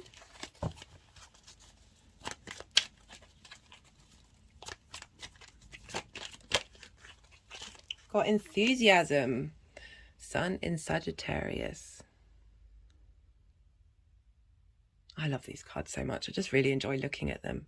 Yeah, a revitalization of being able to look at how you manifest, how you bring in money, how you are able to be you. Not feeling like it's a burden, not feeling like you're weighed down and you can't think creatively and you can't be creative. There's a lot of support here for you, Pisces. I'm loving it. All right, Pisces, be well until we meet again. Aquarius rising. How you doing, Aquarius? Before I start, I really recommend checking out the Aries reading. I felt like that was very much a collective reading for us all, and I ended up doing some candle magic at the end. So I'm going to be saying to all of the signs to go check that out. Yeah, it was quite interesting to do. It was completely unexpected, but that tends to be the way that I channel. Right, so for those of you who don't have Aquarius rising, but you're tapping into the Aquarius energy, when I talk about the aspects and how they're communicating with each other, this will still be relevant. It just might be in a different area of your life. For Aquarius rising, this transit of the sun is happening in Aries in your 3rd house. This is your house of communication. This is the house of your local community, the kind of people that you meet, the things that you do on a regular basis. This can be linked into siblings, short distance travel, and learning something new. This is also traditionally the house of the goddess. This is opposite your 9th house. This is where we bring in the big picture ideas and the way that you look at the world, yourself and the universe, and bring it into your day-to-day. So essentially getting you to walk your talk of those big picture philosophies and embody it in every little thing that you do. So you've had a lot of action in your 3rd house, a lot of movement in going about doing things. You've had Venus just leave there. You've got Chiron there helping you work through wounds of how you communicate and what you need from your local community and whether you're being supported. You've got Vesta the goddess of the hearth, getting you to tend to your community, tend to yourself and how you communicate. We've also got Jupiter's been there and going to be there for till the 16th of May, I believe, really helping bring about wisdom and elevation and integration and a sense of generosity to the way that you communicate. Perhaps how you are imparting your wisdom in the way that you communicate. Also, because we're dealing with the local community, this could be people interacting with people who are helping illuminate and bring wisdom and understanding to you as well as Aquarius. This is sextiling your Aquarius energy. A sextile is an aspect of Venus. She wants to bring in harmony, beauty, love, appreciation, desire, sensuality, connection. This is a sextile. It's a subtle energy, but there's an ease, there's a flow. Venus is a yes planet, so these aspects are very supportive and nourishing. So that's happening to your Aquarius energy for Aquarius rising. That's your 1st house. That's how you embody your sun or your moon in your actions and your deeds. This is how other people may see you. This is your body and your appearance. You might be just feeling good about yourself in your local community during this time. The sun moving through here is shining a light on that area of your life, helping you take action in that area of your life. There's more movement, there's more direction, there's a sense of the ability to manifest yourself in this space, because we're dealing with Aries. which is ruled by Mars, we look to where Mars is for this transit, because what happens to Mars is happening to the signs that it rules. Mars is going to be in Mercury's home of a Gemini, has been there for quite some time, in your 5th house. We'll be leaving on the 25th, so the first 5 days of this transit, see if that card comes up again. The first 5 days of this transit will be linked into understanding and incorporating Mars's journey into how you communicate your passions, your desires, how you have fun in your day-to-day. It's then going to move into your 6th house of work, health and routine. So you're going to have more of a focus, more of a motivation to do work, to nourish others, nourish yourself, bring in a sense of routine, a sense of structure to your routine, take care of your health. So that's going to impact the majority of this transit. What Mars is doing is going to have an impact on your local community. Perhaps you're going to meet people in your local community that are going to help with your health, help with your routine. You're going to have more opportunities in the work environment. And also, the sun, it's just, I think that's everything. So we're, Sorry, Aquarius. We also look to where Leo is, because Leo is ruled by the sun. So what's going on with the sun is having an impact on the Leo area of your life. And this is opposing you, Aquarius. So oppositions can tend to be, we need to bring these into balance. So we can tend to seesaw from one space to another. So for Aquarius rising, so it would be prioritizing your intimate relationships, your one-to-one relationships over yourself, or vice versa, prioritizing yourself and neglecting your one-to-one relationships. So the sun moving through the 3rd house of your communication, your local community. This is going to this is the people that you meet in your local community may be turning into intimate relationships in the long term, or the learning how to communicate from your truest self is going to help you be able to level up your one-to-one relationships. It can manifest in different ways. The reason why I talk about this is just so you can have an understanding of what might crop up and be aware of what the sun is trying to shine a light on. So I will be pulling a minimum of 5 cards. The first pile will be, I think that was the card that sort of semi flipped over. It was definitely not quite, it wasn't the last bottom of the deck when I checked, it was the one before that. What was I saying? So there'll be one pile that will talk about the sun's journey through Aries, and then I'm going to be talking about 3 different aspects, and then a final pile which is about how these energies are going to manifest moving forward. So the first aspect, this is happening on the 23rd of March. This Pluto will have moved into Aquarius. Woo! I'm going to be doing a different video on that, so do go check that out for more in-depth details about what that's about. But this is the first kind of main aspect that Pluto's making in its new space, in its new area. It's gonna move in and out of Aquarius and into Capricorn, and won't be finally in Aquarius for good until December 2024. So we've got this in and out phase of Pluto right now, but I really like that one of the first aspects that it's making is this sextile with the sun. So the sun is shining a light and saying, hey, this is the strength that I have in my communication and my community. These are the things that I want. These are the things that I want you to work on. And you've just had Saturn. What I love about the astrology is Saturn's basically gone and helped us out prepare for the deep transformation, for the shift that we're going to have with Pluto's a long transit. It's going to be 20 years. It's going to take time to evolve and grow, but Saturn's really helped clear out the clutter, built some strong foundations in your first house, Aquarius, for you to be able to have command of what's going on with Pluto moving in there. And I love that we've got this sextile energy, this supportive energy, this creative energy, this harmonious energy happening between the sun and Pluto at this time.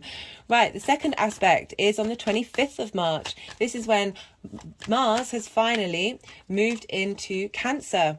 And so we'll be at 0 degrees of Cancer, and the Sun will be at 4 degrees of Aries. So this is both cardinal energy. Cancer and Aries is cardinal energy. They square one another. This is about, this can bring about conflict, drama, confusion, frustration, but it's also bringing about friction to bring things into manifest form in your day-to-day life. So as I said, I talked about how you know, Mars moving into the 6th house, which is where you have Cancer, is really sort of and with the Sun in Aries, of you might meet people who are helping you with your habits, helping you with your work, more work opportunities coming about, really giving you this ability to be motivated in the 6th house area of your life. So I really, how many cards we've got?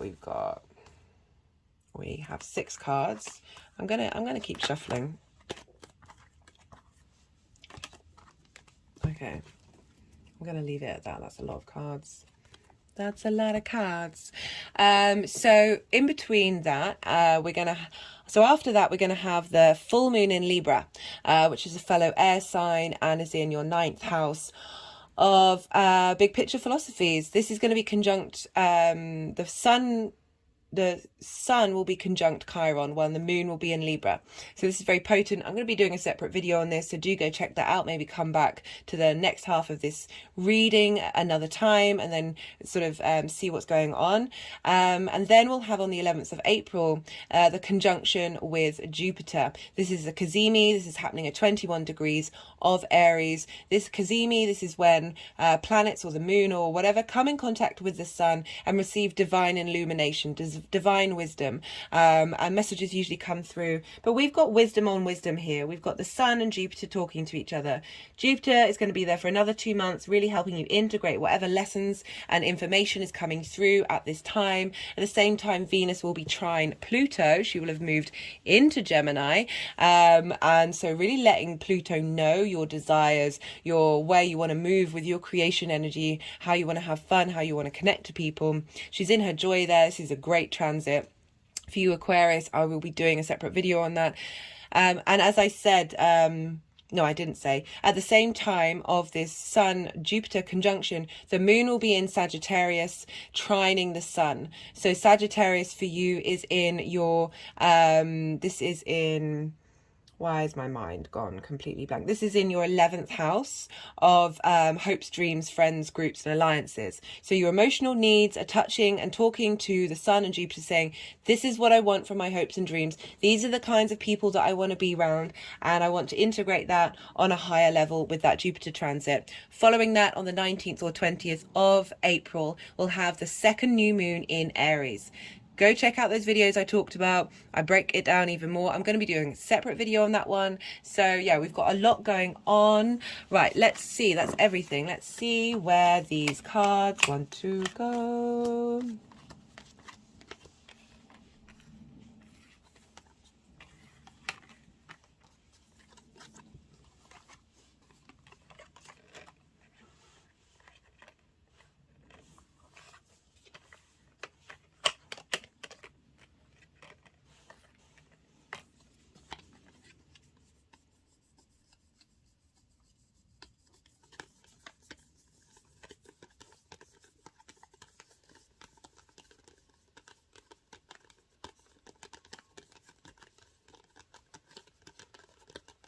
Oh, I can't remember if I mentioned in the introduction. I think, no, I did. I did explain what happens with the energies when I'm reading these cards.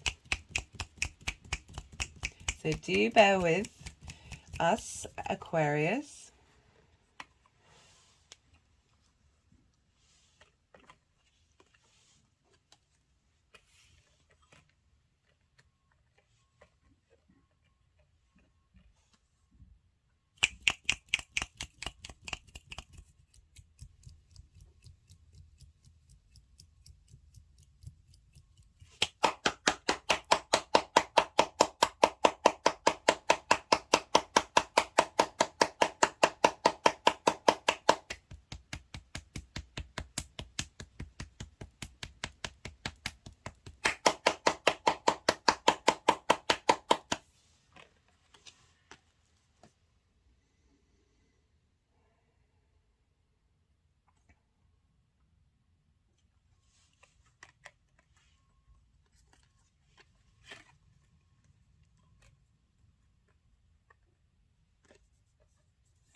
So we have for the energy of the sun moving through Aries, we've got the 9 of Wands and then the 6 of Swords.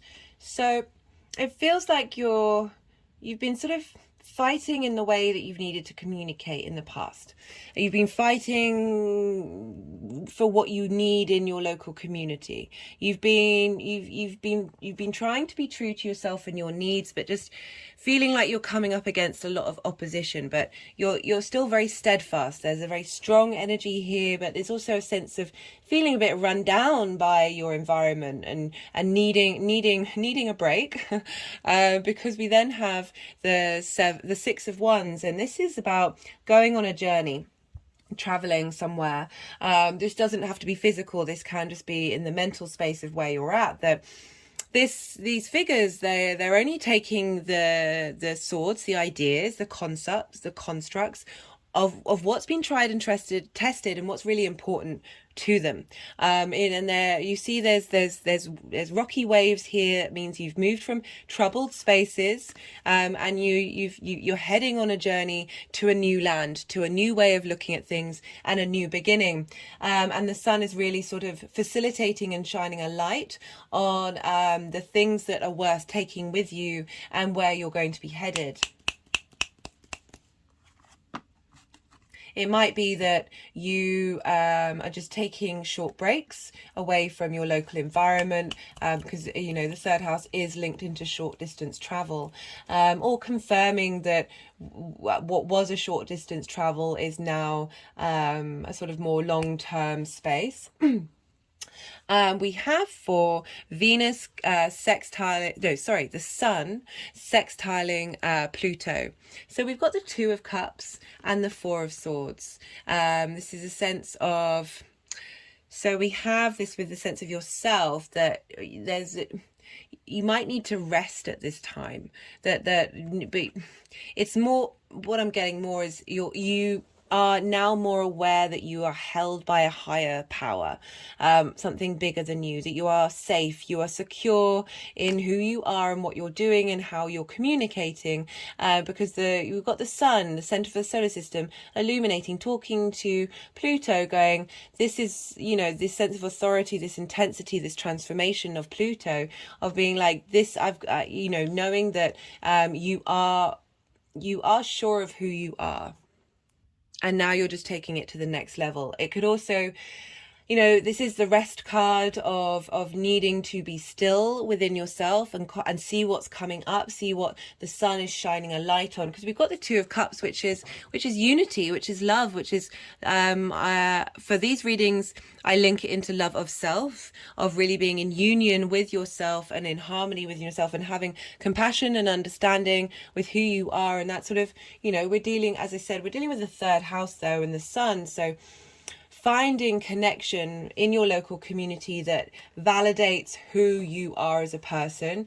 So working on that, or that inner love, and then because you're doing that and being able to communicate clearly with who you are and then with the outside world, the more that the universe then reverberates that backwards, back out to you backwards. Pluto will be then going back into Capricorn. So you'll be dealing with the 12th house stuff. So again, that can be a time, so there's this intermingling of action and rest, but that knowing that you are held and that you are safe during this journey.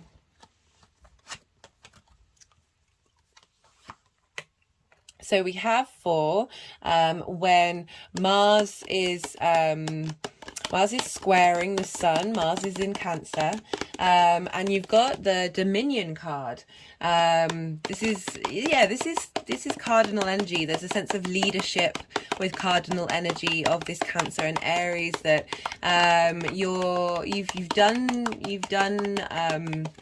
you've laid down the groundwork in order to feel comfortable about starting a new journey and going out into the world. And you've also, so it's sort of reaffirming this journey of this mental journey or this physical transition that's happening, that you're doing the thing that this person is from, sorry, just trying to get the focus. This is they're on a cliff. They have a higher perspective. They've got really solid solid foundations in order to start a new adventure, and the ship's going out and collecting new things. So like, it's linked into work and health and routines that, as I said, people might come into your life that help you get to that space, or new opportunities may come in for your work during this time, especially because you've got you've got Jupiter squaring this as well. So the final aspect that we have is on the 11th of April, and this is when the Sun is conjunct Jupiter. And this is at 21 degrees of Aries, and we have the Moon in Sagittarius in your hopes, dreams, wishes, groups and alliances. And so we've got the Hanged Man and the Lovers. This is two major arcana, very powerful energy. And it sort of is, so the Lovers card for me is being able to make the right decisions for the long term. And the Hanged Man, there's a stillness, you know, with Kazimis, it takes time to integrate. The messages aren't always immediately apparent, but you are in receipt of divine wisdom. The Hanged Man is very, I always talk about Odin, which is another avatar along with Mercury of that mercurial energy, and that he was upside down on the tree of life for 9 days and 9 nights, and at the end of it he received wisdom from the divine. He received the knowledge of the runes, that you are going to be in receipt of knowledge of that is going to help you in the long term make long-term decisions that are best for you.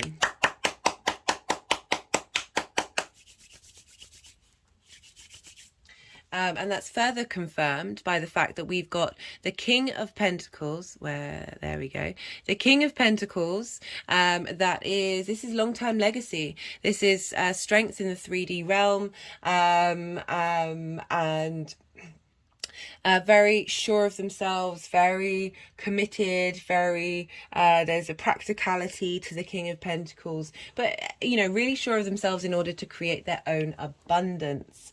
I love this. I love this, Aquarius. I'm not surprised. You've got Saturn moving into Pisces, giving structure to how you manifest money, how you manifest your resources, how you manifest in general, giving you structure to how you value yourself and feeling really good. There may be issues around that, but do go check out the Saturn transit. But in the long term, definitely facilitating your ability to, sometimes with having a Jupiter ruled sign in the second house means that you can be very generous with your money, or your money can just disappear. So Saturn moving through here is a great transit to have. I'm just pulling a card from the numerology deck to see what wants to come through.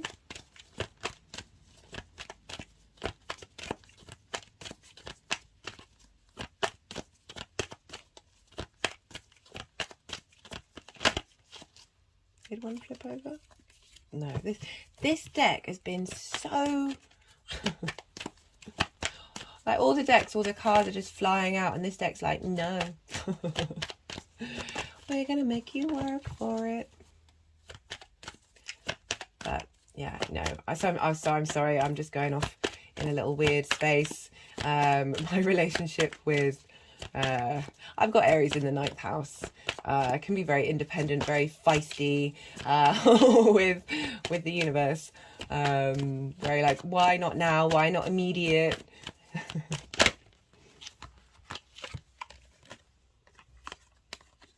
So we've got love partnership come up. This is in conjunction with that Pluto moving into your first house. Now, this can be someone coming up in your local community that you have a deep connection with, and you feel akin with, and helps you feel akin with you.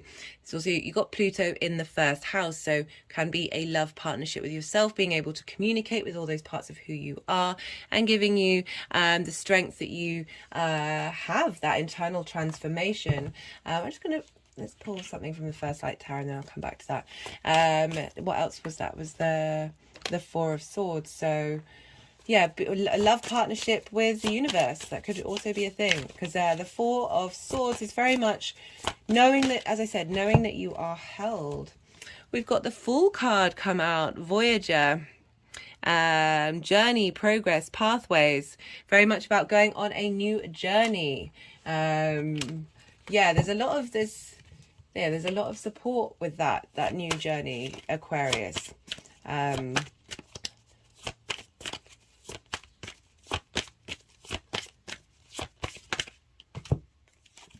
And the Wheel of Fortune, which is a Jupiter card. Spinning, fate, change, fortune.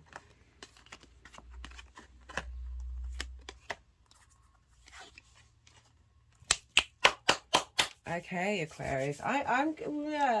Yeah. I don't usually read love readings because I try and work on the inner work. Unless it's a personal reading, that's a different thing altogether. But maybe shifting gear here for you, Aquarius. We also do have the Lovers card. Be interesting to see how that turns out. We've got spiritual partnership. Okay. Meeting someone on the same vibrational level. Being in spiritual partnership with yourself. Both valid, both. I feel like you kind of need to do one. You need to do the first one in order to get the second one. If you want the second one, the reason why I don't read too much into love readings is I don't want to isolate anybody who's just not even looking for it, not even bothered, it's not on their agenda right now. I really don't want to exclude anybody in the messages. So, but yeah, there's definitely, let's see what comes up with the Oracle of the Rising Sun. We've got organization. I mean, the third house is very much an organizational house of getting all your ducks in a row. It's also organizing how you communicate. And yeah, really getting with the Jupiter energy of being very at ease with how you communicate. We've got the friendship card. Okay. So meeting people in your local community, because you've got that moon in Sagittarius, which is friends. So what are they wanting now?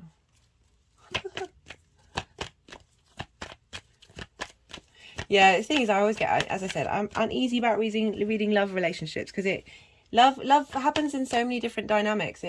It's not limited just to one thing, and I feel like we can get a bit fixated on feeling complete with being with somebody else when the name of the game is being complete in and within yourself. We've got change, movement, change, shifting.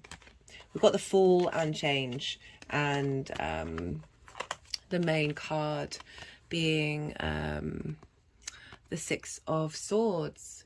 Right, Aquarius, I'd love to hear from you if you feel so inclined.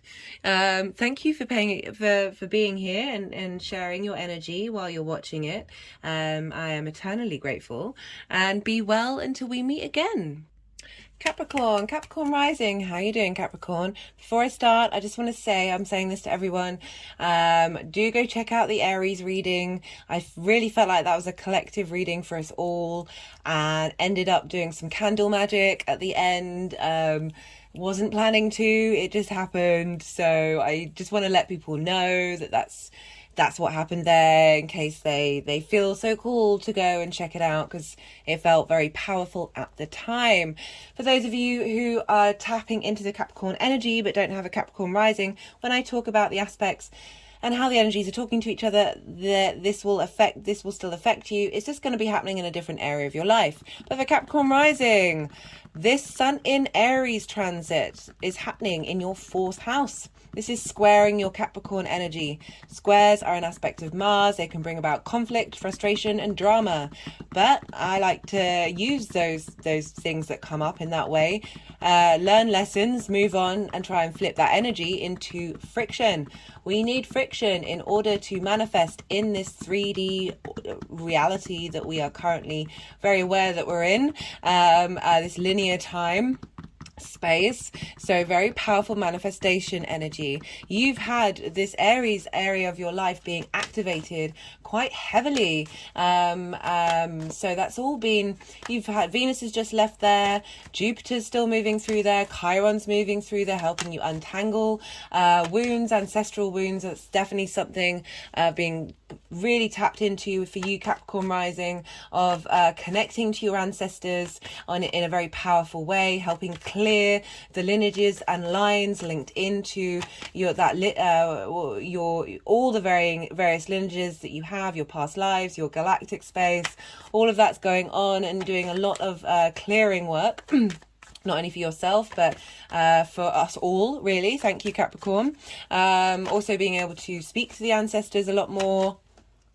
Just had an energetic release, or however that message kind of translates for you. So you've had Jupiter there for ages, helping you embody who you are, bring wisdom to who you are in your home, helping you just have a sense of being able to be yourself more so in your home life. And again, Jupiter likes learning, likes wisdom, is there to help elevate you. Whoa, no. Okay, guys. Help bring some coherence to who you are in your private life. It's your foundations, it's your roots, getting a great benefit during this time. Jupiter's going to be there a while yet. Do go check out the Saturn series that I've done. Saturn's journey is very much linked into Jupiter's journey, so the readings are linked into Jupiter through Aries. So I talk about the dynamic between Aries and Pisces quite a lot in those videos. Also, very much recommend check out the spring equinox and new moon video, even if you're catching this later on and that new moon's already gone, because the messages that came through the spring equinox is the start of the astrological new year. It's kind of like a blueprint of, it's like your solar return of how you're moving forward, all of us collectively. It's just adding another layer to whatever else will be going on. Also, we're having 2 new moons in Aries, and I talk about that a lot and what that means. The main sort of messages that was coming through was quantum leaps in evolution of the individual self. Sorry, I'm just having the energies within me are responding to what I'm saying. So check those. I really recommend, so you get an idea of what's going on. So as I said, this is squaring all of your Capricorn energy. So for Capricorn rising, this is yourself. This is how you embody your sun or your moon in your actions and your deeds. And this is often how other people see you. This is your body, your appearance. This is your house. These are angular houses for you, Capricorn. So all the cardinal signs, this transit is activating the angular houses, which is the 1st, 4th, 7th and 10th. So if you've got anything in Cancer, if you've got anything in Libra, this will also be adding to this big shift and change. Cardinal energy is about starting new beginnings, about instigating things. There's also a sense of leadership, of being able to take control of this new direction, this new way of doing things. So you may have found that your embodiment of self is being facilitated by these transits in Aries, or brought about some conflicts about how you view yourself and what you need from yourself, and how that is impacted in your personal life, and whether these things are in balance. But there's a great space of being able to cultivate that square energy and bring things into fruition. So because we're dealing with Mars, because Mars rules Aries, we look to where Mars is. And Mars will be for the last 5 days, for the first 5 days of this transit, in Gemini. It's going to be moving into Cancer on the 25th of March. I'll be doing a separate video on that. Really interested to see what kind of energy comes up. We've had Mars in Gemini since August last year. This has been a long one. And that's been in your 6th house of your work, your Capricorn. So I've my phone stopped recording. I was just talking about how Mercury, so some other cards have come out while I was talking. I was talking about Mars being in Gemini, helping you about your work, your routine, your health. You've been doing lots of things during this time, working out what motivates you. And now, so the Sun will be talking So I was talking about how the fact that Aries and Gemini sextile each other by sign. With a sextile aspect, you tend to have quite a tight orb because it's a very subtle energy. And so the way I was talking about it, and the energies had quite a physical response to it, which maybe what turned the video off, is I was saying how so we've got the sun will be at the early degrees of Aries. We'll have Mars at the late degrees of Gemini. So they're really far apart in terms of the exact aspect for a sextile. But with this energy, it feels that when we have this, it's it's through osmosis. It's through a very, very, very subtle DNA quantum field energy that you may not necessarily notice it consciously, even though we are dealing with the sun. So there is that conscious element here that it's still going to be integrating everything that's going on. It just might not be so very loud and apparent. Mars is then moving into your 7th house, which is, but generally it's just Cancer is opposite Capricorn, and we deal with this during full moons where things may be out of balance, oppositions. You need to try and bring your Capricorn energy and your Cancer energy into balance. But for Capricorn rising, Mars will now be in your 7th house of intimate relationships, getting you to get motivated and see how you emotionally connect in order to be motivated in your one-to-one relationships. That's business, romantic, and friendship. And so that energy is now going to be feeding into your 4th house of your home. This is squaring that Aries energy. So that embodiment of your emotional desires, of the things that you've been learning through that Gemini phase of Mars, is now going to be coming into manifestation. Is going to be potentially creating conflict, drama, frustration. But with those energies, yes, they may happen. Look to what you need to learn and how to transmute that energy and turn it into purely friction, which is what we need in order to create in this linear time frame to make things real. So it's strong manifestation energy. Mars is really helping for the rest of the journey of the sun through Aries, helping the sun understand your motivation to connect to your intimate partners, and that can obviously affect your private life and your home life. So yeah, because we're dealing with the sun, we look to where Leo is in your chart, because Leo is ruled by the sun. So the sun's journeys will always sort of have an impact and help level up that Leo energy of where you're at. And so you have Leo in the 8th house of shared resources. This is time, money, things, whatever that may be, but that give and take between you and others. And sometimes it's also linked into big money, inheritances, or needing to take a mortgage out, or needing to take a loan out, or all of these things that also I link it into inheritance of not only 3D inheritance but cosmic inheritance. It's your give and take between the universe. So the sun moving through the 4th house of illuminating, shine a light on who you are in your private life. It's going to be conjuncting Jupiter as well. It's like really getting to know who you are on a personal level, getting to know your what your roots and your foundations are, is going to have a strengthening impact on your 8th house and how those resources are shared, really prioritizing the individual. And the more that you do that in a very elevated way, bringing in that stag energy, that Jupiter energy, is going to help you be able to manage and understand your give and how you give and how you receive. The more we're in tune with that, the more the universe provides. So I'm going to be there's going to be 5 piles of cards. There's already more than, how many cards we got? We've got 7 cards here already. That might be all of them. I'll keep shuffling.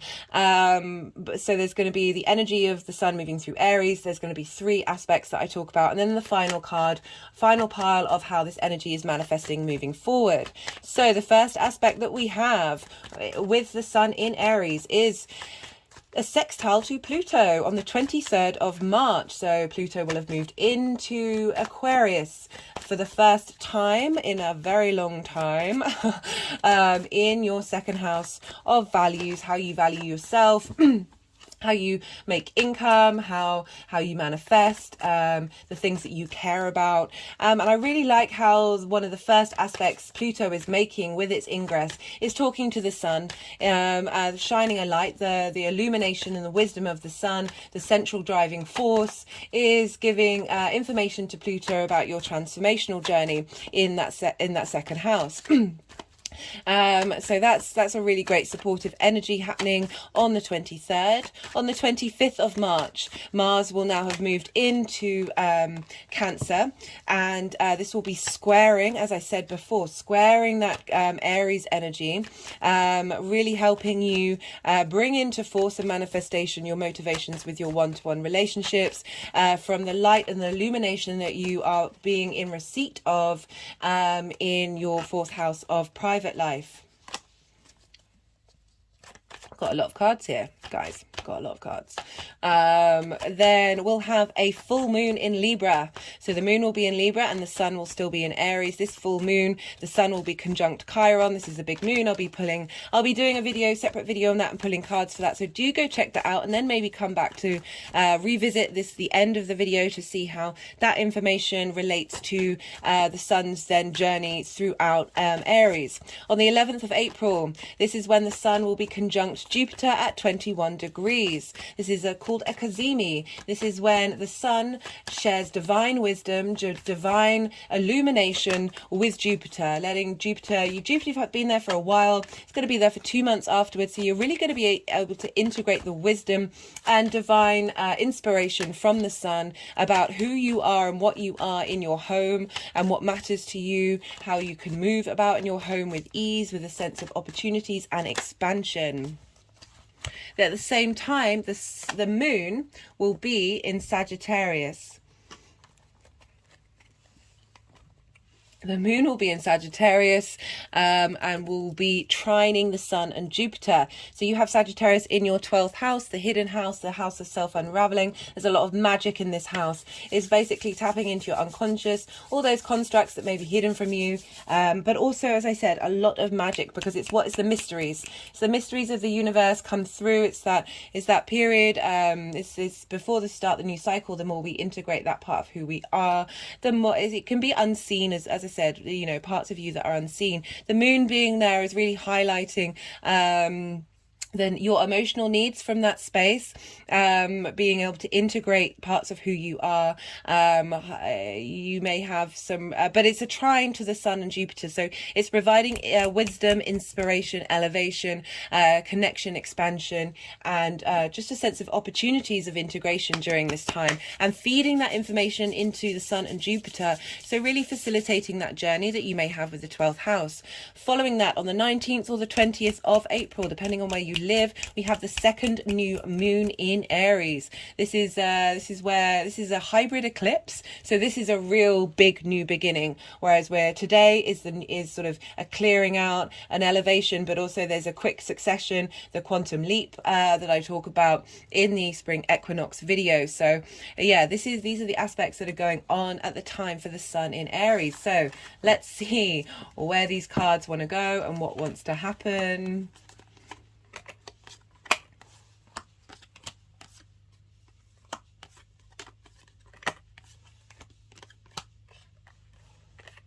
There's a lot of cards.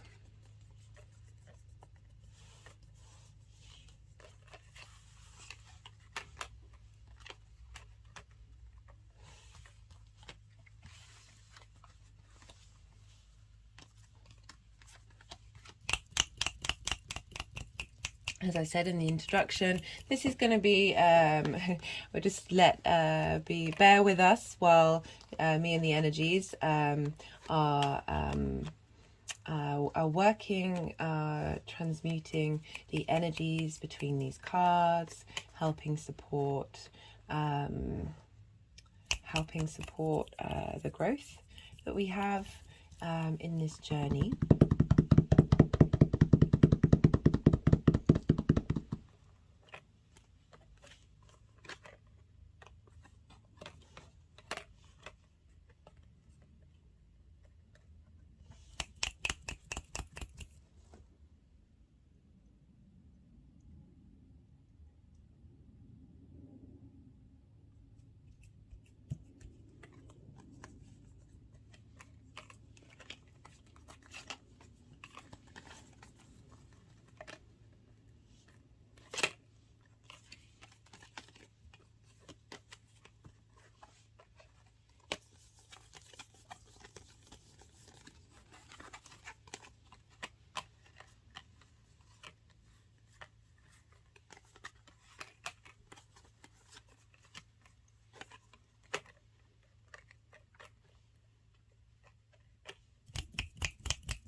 Okay, I'm going to start the reading now.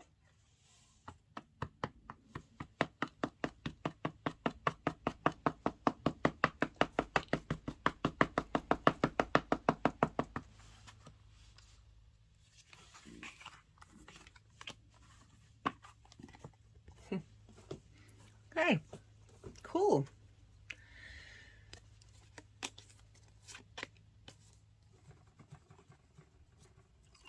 Just had an energetic release at that. So we've got for the sun moving through Aries in your 4th house. We've got the 5 of Swords, we've got Death in reverse, and we've got the 2 of Wands. So the 5 of Swords is conflict, but at what end? Yes, you may have won. Yes, you it's a tricky one. It's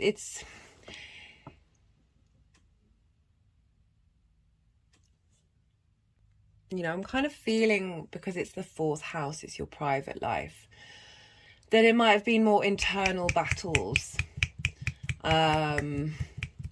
And yeah, just there's a sense of superiority with the main figure in the 5 of Swords, of shaming other parts of who you are.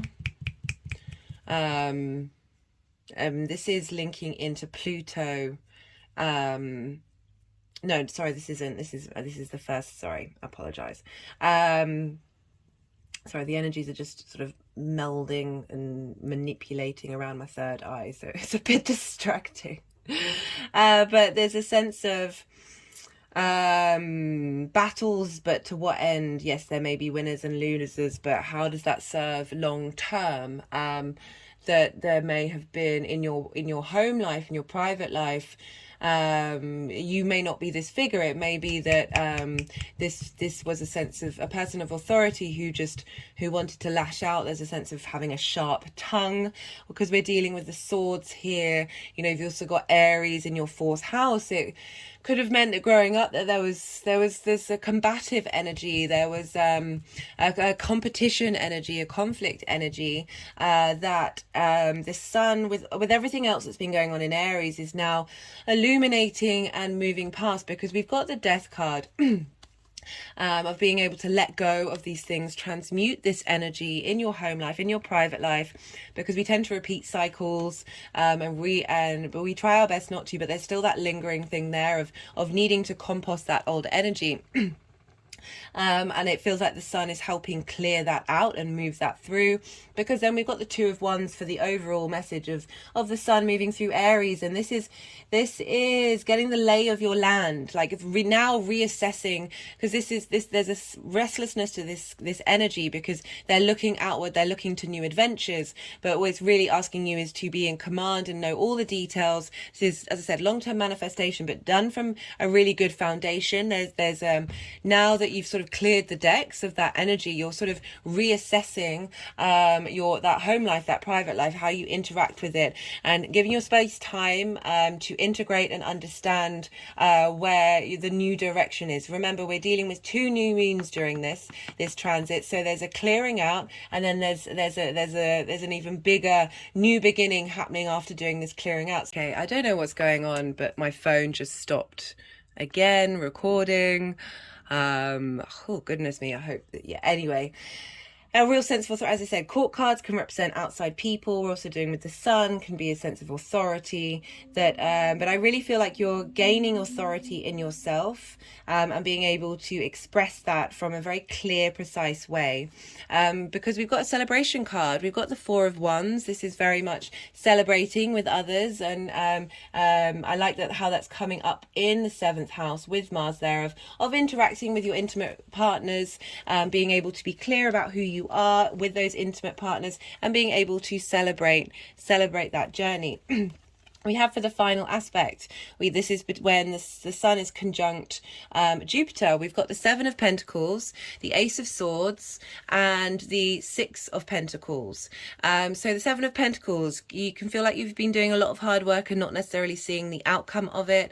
You've been tending to things. There's also a sense of frustration with the Seven of Pentacles of just, you know, when you start growing things, that they take a little while to get going, and there might be a sense of frustration that was it worth it, but also very much being happy also to cultivate those things. But with the thing is, with the Ace of Swords here, this is bringing in new inspiration, new wisdom, which is great for a Kazemi, and really being able to appreciate the way you've come from and what you've been doing, but how to look at it in a different way, particularly because we've got the Six of Pentacles, which is the act of giving and receiving and being in receipt of wisdom from an authority. There's a hierarchy here. This card often comes up when I talk about Saturn in terms of being, it's like the sense of a teacher, the sense of authority. We're dealing with the Sun and Jupiter here, both of them trying to impart wisdom to you about how okay, my speaker just turned off. I just got panicked that I might not have had my Bluetooth on because my phone turned off and I had to install an update, and now my speaker's just turned off. There's a lot of intense energy going on right now. But being so with the Six of Pentacles of being in receipt of wisdom that you're then able to receive and move forward with, because what I love you've got coming up for how these energies are integrating, moving forward. We've got the Queen of Pentacles. She's really grounded. She knows the cycles of the earth. She's very good at creating and bringing abundance and bringing fertility to the structures that the king is able to create. And we've got the Ten of Pentacles, which is long-term legacy.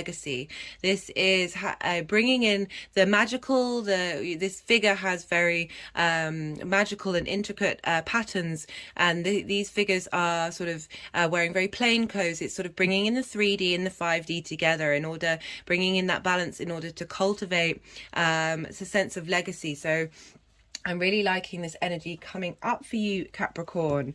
Yeah, this is, I'm just going to pull a card from the numerology deck. So all in your fourth house, your private life, your intimate space, of being able to cultivate strength and foundations from there, and how that moves outward into the rest of the chart. Yeah, as I said, we're going to have a big shift with this Aries energy.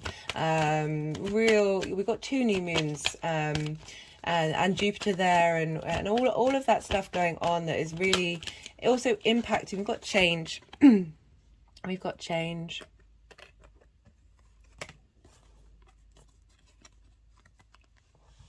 Again, linking into that sense of being clear and having a sense of your own authority and perspective in your home, in your private life. I'm going to pull a card from the First Light Tarot deck. This is statement cards and major arcana. So we'll see what comes up. Because you know, there's a real shift of energy that's happening, that rather than using these swords, this dynamic happening, we've then got the King of Swords, that is thought, communication,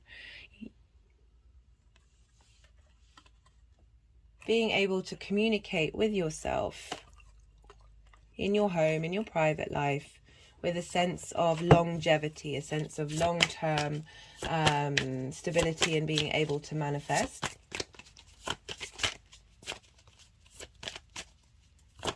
Yeah, and how we had that Five of Swords. That Five of Swords with... sorry, I'm just now a little nervous about the speaker. The Five of Swords, that conflict energy. And now you're moving to the Four of Wands. That Four of Wands, that the Fool just came out, the Voyager, going on a new journey. That Four of Wands of celebration. getting your private life in balance. You know, maybe with that Five of Swords, there might have been competing ideas of what it is that you do in your private life that might have been getting in the way of things. And yeah. But new journey, guys. New journey. I like this. New way of looking at things.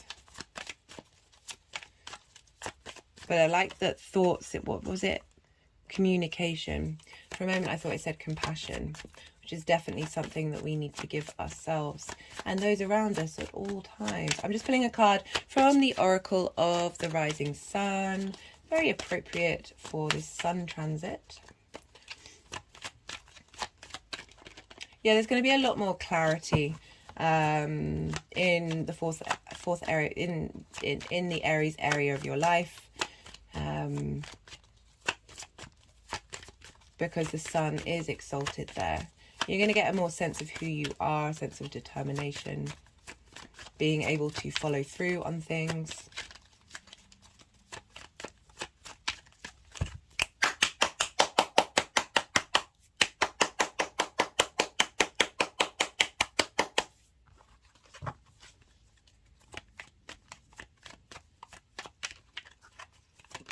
Oh. Concentration.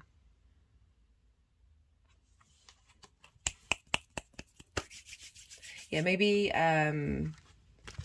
so thinking of the Five of Swords as well, that you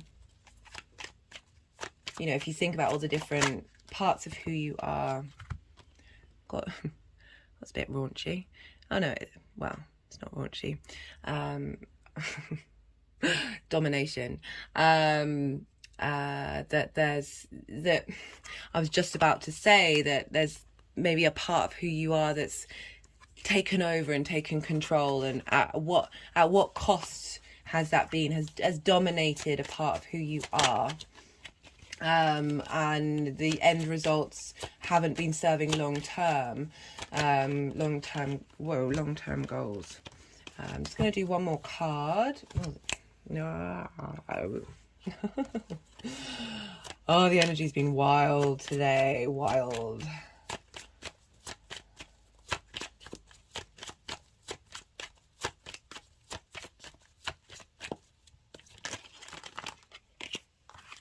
No, that is far. Okay, they wanted the protection card. Nice. I like that. I like that for you. Yeah, it's going with the Jupiter and Sun card. You are protected, don't worry. Yeah, very much getting that vibe in general for everybody right now, that there's a lot of change in the month of March and it can feel all over the place, but just hold steady and breathe. Tap into nature. We've got Venus in Taurus. Tap into your senses. Breathe, give yourself space. Don't let things take over and consume you. Yeah, and just, yeah, have a bit of fun as well. Always have a bit of fun. Remember to focus on you. Right, Capricorn, I'm going to leave it at that. Be well until we meet again. Sagittarius rising. How you doing, Sag? So before I start, I just want to say I really recommend checking out the Aries reading. I really felt like a collective reading for us all, and at the end I ended up doing some candle magic. So I don't know, I want to let everybody know that happened, that I feel like I feel like it's important to tell people. So anyway, for Sagittarius energy, when I talk about the aspects, these will still be relevant. It'll just, and how the energies are communicating to each other, these will still be relevant. It just will be potentially coming up in a different area of your life. For Sag risings, this transit of the Sun in Aries is happening in your 5th house. This is a fellow fire sign. You're sharing resources. You're on the same team. There's a sense of ease and flow. With a trine aspect, this is an aspect of Jupiter. So this means what Jupiter wants to elevate you, is a yes planet. Wants to bring about opportunities, wants to bring a sense of wisdom, a sense of elevation, a sense of cohesion, sense of inspiration to you at this time. You've got a lot going on in Aries, facilitating your Sagittarius energy. For Sagittarius rising, this is your first house. This is the house of self. This is your house. This is how you embody your sun or your moon in the way, in your actions and your deeds. It's often how other people see you. It's your body, it's your appearance, it's your vitality. So you're getting a boost from the sun with your creation energy. The fifth house is your creation energy. This is how you, what the things you like to create and how you like to create. This is also linked into amusement and fun, and there's play. It's a playful house. It's also linked into children, but I really focus on the creation energy. So you're getting a boost from the sun. You've been having a lot of boosts, to be honest. Venus has just left there, a fellow benefic to Jupiter. You are ruled by Jupiter, so the Jupiter energy is having more of an impact on you than others, than some others. Just it has an added flavor. You've got Chiron moving through there, but you've had a lot of facilitating help of working on your creative needs, your creative blockages, perhaps some hurts and pains that you may have had in your romantic life, because it's very much the house of romance and dating rather than long-term commitments. That's more the seventh house. So been working through those things, but again, if we go back to the root of it, that's our creation energy, isn't it? So the more the sacral chakra, so the more that we do work on our own internal creative force, the more that we heal those wounds, and are able to sort of vibrate on a different level, that are drawing in different experiences from our romantic life. You may have not been seen in your romantic life. Your creative outlooks may have felt passed by, or you're at least highlighting with that Chiron transit the areas that may have been the case.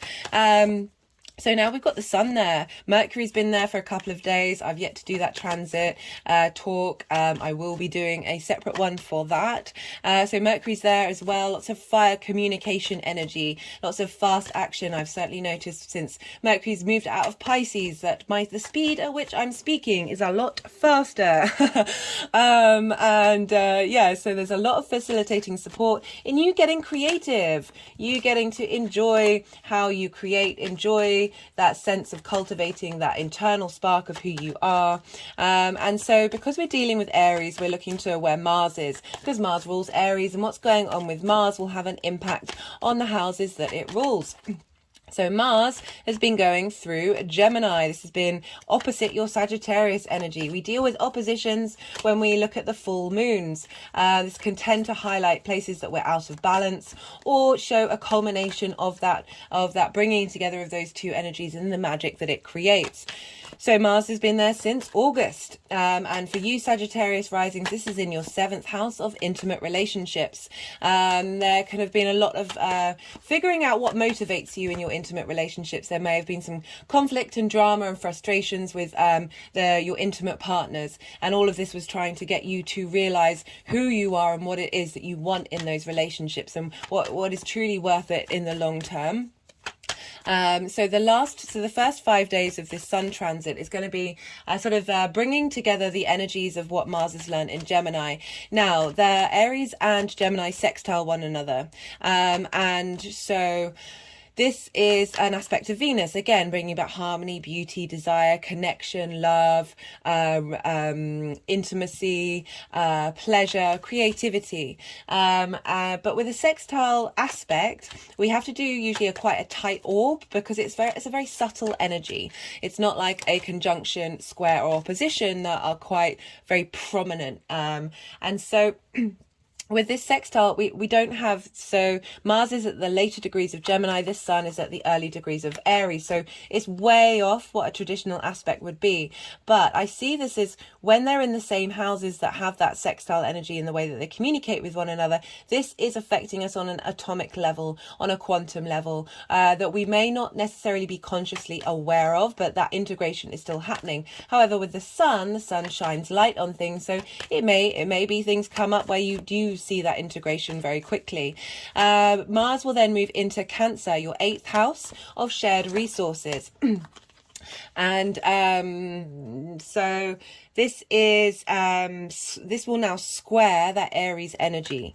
So now that you've been learning what motivates you, what you need, what drives you in your intimate relationships, Mars is now helping you embody that in terms of the give and take. So the 8th house is the shared resources. That can be time, money, energy, things, whatever it is. It's give and take between you and the outside world, and that can also be the people who are in your 7th house. It's also the house of big money, inheritance, either 3D inheritance or cosmic inheritance. It can be taxes, mortgages, loans, those kind of things. It's the house of transformation.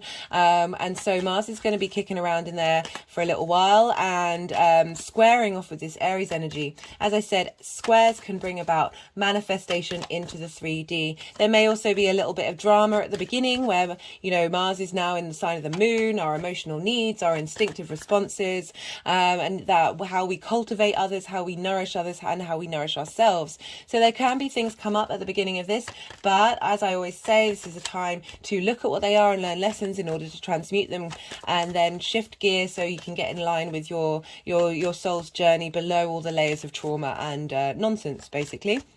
That journey of Mars is going to be impacting how you look at your creative energy. What resources do you want to share? What do you want to keep for yourself? How do you want that ebb and flow to be moving forward? We're also looking to where Leo is, because the sun rules Leo, and we're dealing with the sun transit. So what's going on with the sun is impacting the Leo area of your life. Again, a fellow fire sign. So lots of fire energy interactions here. Leo for you, Sagittarius rising, is in your 9th house of big picture philosophies, how you map up the world, how you about the world, the universe, your place in it's linked into God, spirituality, morals, like philosophies, big picture perspectives.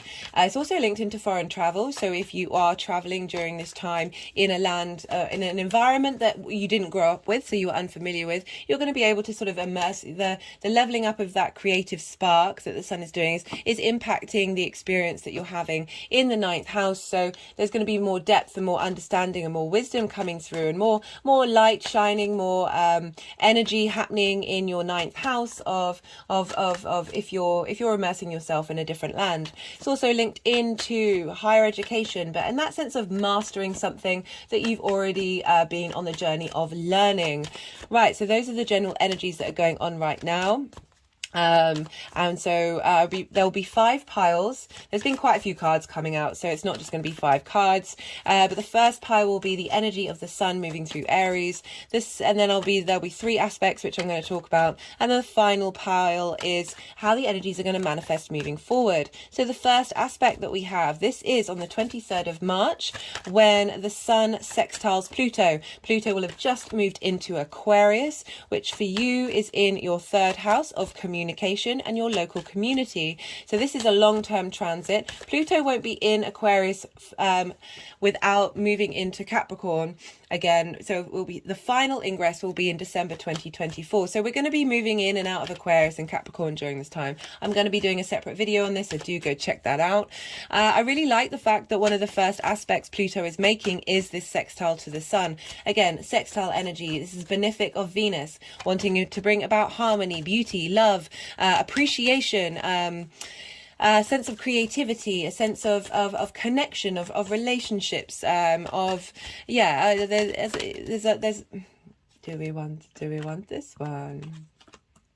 It's a facilitating energy with the sun in your creation energy, talking to how you commute. The 3rd house is how you communicate in your local community, and also short distance travel, and learning things for the first time. That you might be really the benefit that you're going to get from the light that's being shone on your creation energy is going to feed into Pluto during this time and help transform that Plutonian energy with this very inspirational, creative energy that's coming up. Love this for you, Sag. So on the 25th of March, this is when Mars has now moved into Cancer and will be at 0 degrees. This will be squaring the sun in Aries at 4 degrees.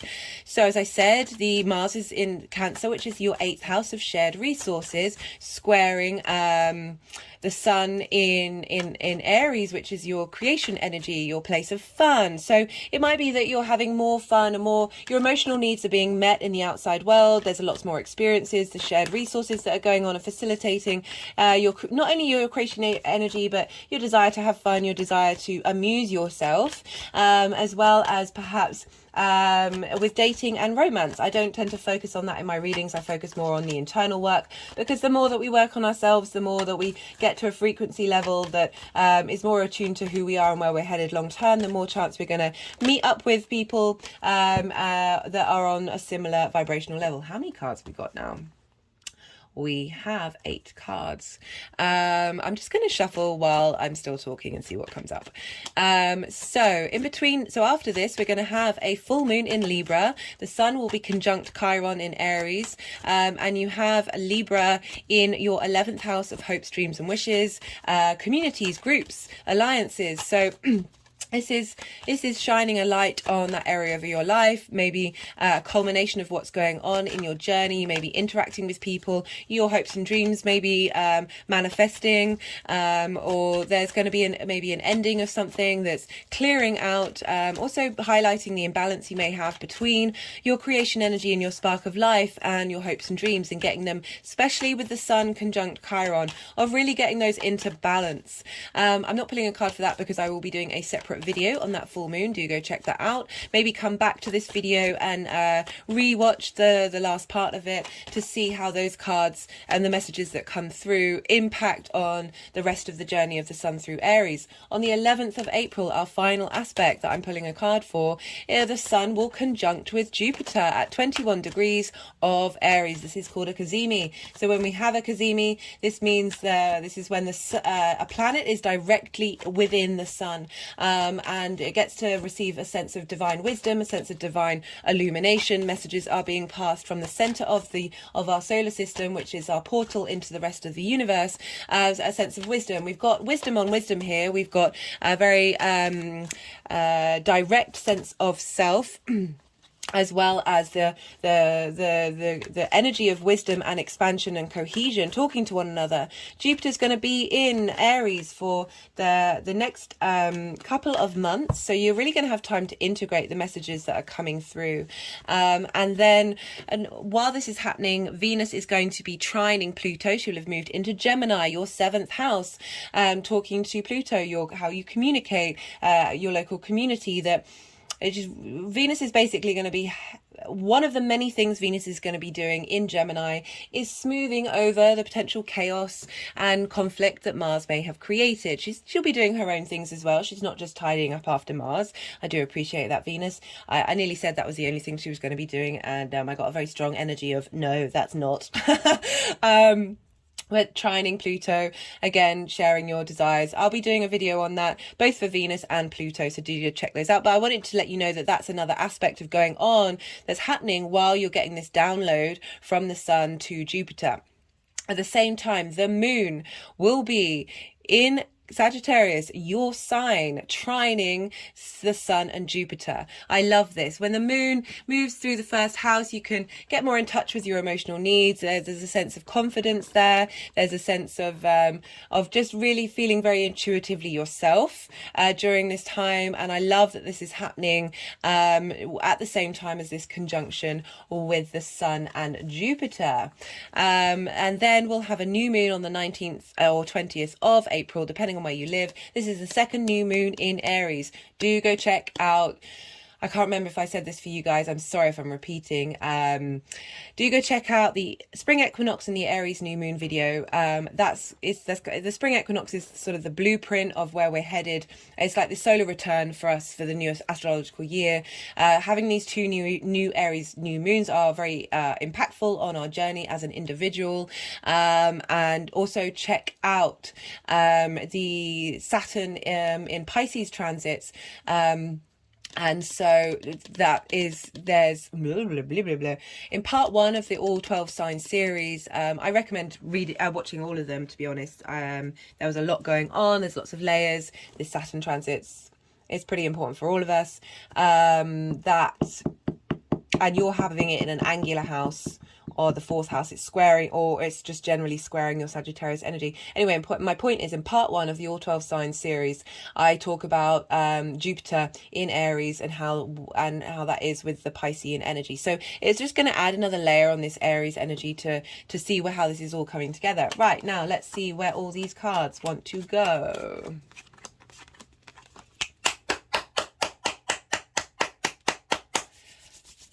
I have to say off the bat, all the readings have been really interesting and good, but you've got the least amount of difficult cards. So a lot of people have had, a lot of the signs have had difficult energies that they're clearing through and working through, but all of these cards are particularly supportive and positive.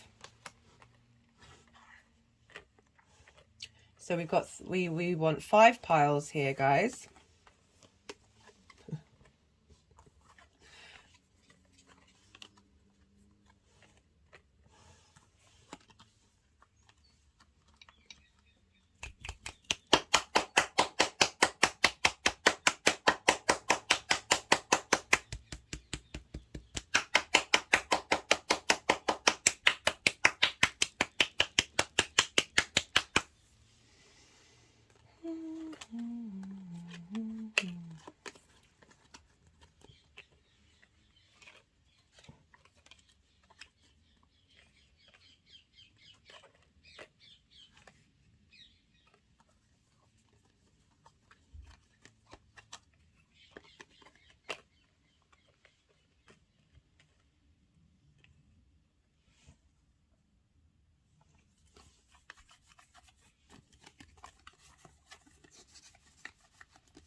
So for the energies moving forward, well, the energies of the sun moving through Aries, we've got the 2 of Swords and the 7 of Cups, and then the crowning card is the Knight of Cups. So the 2 of Swords is about 2 opposing forces, and you're kind of stuck in the middle and you can't move and you can't make a decision. You feel unseen, you've got a blindfold, you are not able to see clearly or think clearly, you're just... There's this stillness, there's a lack of movement here. And then you've got the 7 of Cups, which is very much about choices. Having a lot of choices, being in a very dreamlike state, but not necessarily being able to make a choice. But I'm getting the feeling with the 7 of Cups and the Knight of Cups, particularly because we're dealing with the 5th house of creation energy, that you're now opening yourself up, having not being able to make a choice with the 2 of Swords. You're now being, the sun moving through this sign is showing you all the choices that you have, being able to be a bit more playful, being a bit creative in lots of different ways, having a lot of experiences at your fingertips. And I like how we've got the Knight of Cups here. That is a very romantic card, very dreamy card, but I feel, you know, aside from that potentiality, it's also being able to defend your emotional connection to your creative energy. And you know, the water signs are very, well, all the signs are creative in their own way, but there's linking into the imagination with water, of really being able to facilitate and send a light on the creative space that you have and your own internal creative power. And being able to defend that and have strength around that, rather than feeling like you're not in control of it. These opposing forces have been limiting and holding that creative power back.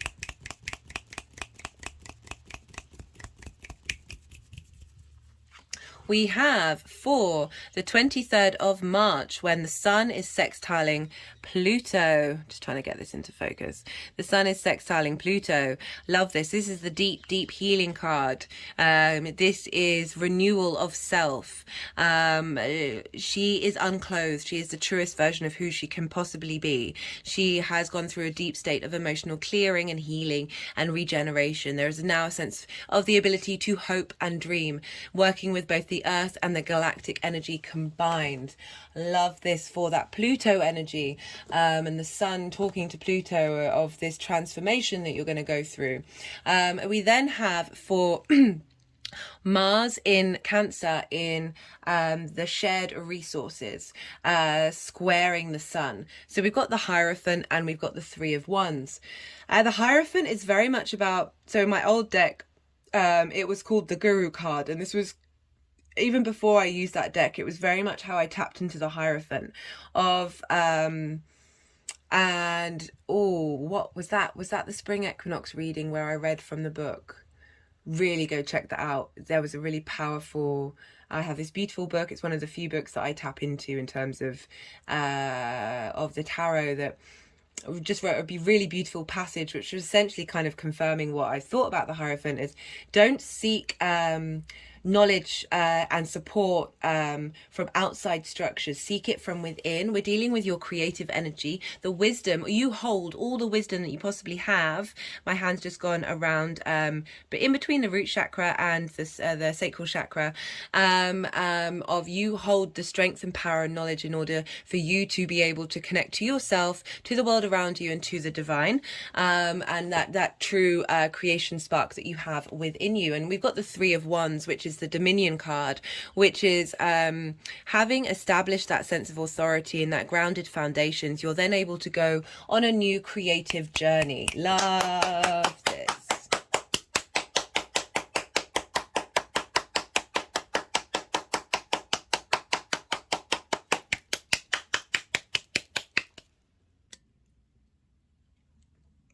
I have just realised you can't quite see these cards. Sorry guys, I've had to stop and start this video. Well, it's actually cut out on me twice now, and the speaker turned off at one point. So apologies if you weren't able to see those cards in their full glory. So we have for the 11th of April, when the sun is going to be conjunct Jupiter. This is the Kazemi. This is receiving divine information, receiving clarity. We've got the sun, there's a lot of light, there's a lot of clearness, there's a lot of direct action with the sun. At the same time, the moon is in your sign, and I love that you've got the Ace of Swords, a new way of thinking, a new ideas coming through of how to utilize your creation energy, how to think about relationships, how to think about your own creative power. A new inspiration is coming through and integrating and helping level you up and move forward in the long term, because we have, for the energies moving forward, we have the Ten of Cups and the Judgment card. So the Ten of Cups is every part of your life on an emotional level you are at peace with, you are comfortable and satisfied with. It's one of the most positive cards in the deck. It is the happily ever after card, and we've got the Judgment card, and that's about resurrection. That's about, so with the Death card, it's about working out what you need to let go of, and the Judgment card is very much about having transmuted this energy, moving forward, understanding each part of you. Each part of you is ascending to a new frequency, and I love how that's coming through with your creation energy. It's such a powerful house, that you're really being facilitated by the energies at the moment. And also your mutable sign, guys, so Saturn has moved into your 4th house, so this is intense. We've got the Patience card. Okay, feels, this is very much pause of not being able to take action, that you've had to be patient to wait for things to get in motion. I'm going to pull one more card from this deck. I like to pull more than one card, especially if they're putting the card at the beginning of the journey. It's like, okay, cool. We've got pride, taking pride in yourself. Just had an energetic release there. Being able, really tapping in to your value, your creation value, having done that deep healing. Right, I'm now going to pull a card from the First Light Tarot deck. This is a mixture of major arcana, statement cards, and question cards. Let's see what other messages wanted to come through. Got the Chariot. Drive, determination, ambition, emotional control. Sorry, trying to get these in focus. I have not used this, not been this close in the camera, so I'm not used to having to get things in focus. So there's, again, we've got speed, we've got motion. Well, this is for your interaction, your give and take with the outside world. The Chariot card is linked into Cancer, and that is dealing with the aspect that we have with Mars in Cancer. And Mars is very much linked into vehicles.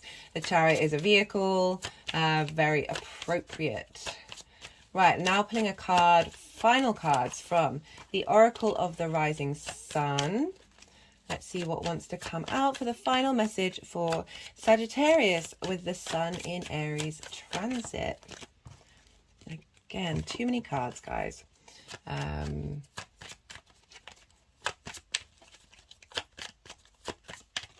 I'd really love to know how this is resonating with you, Sagittarius.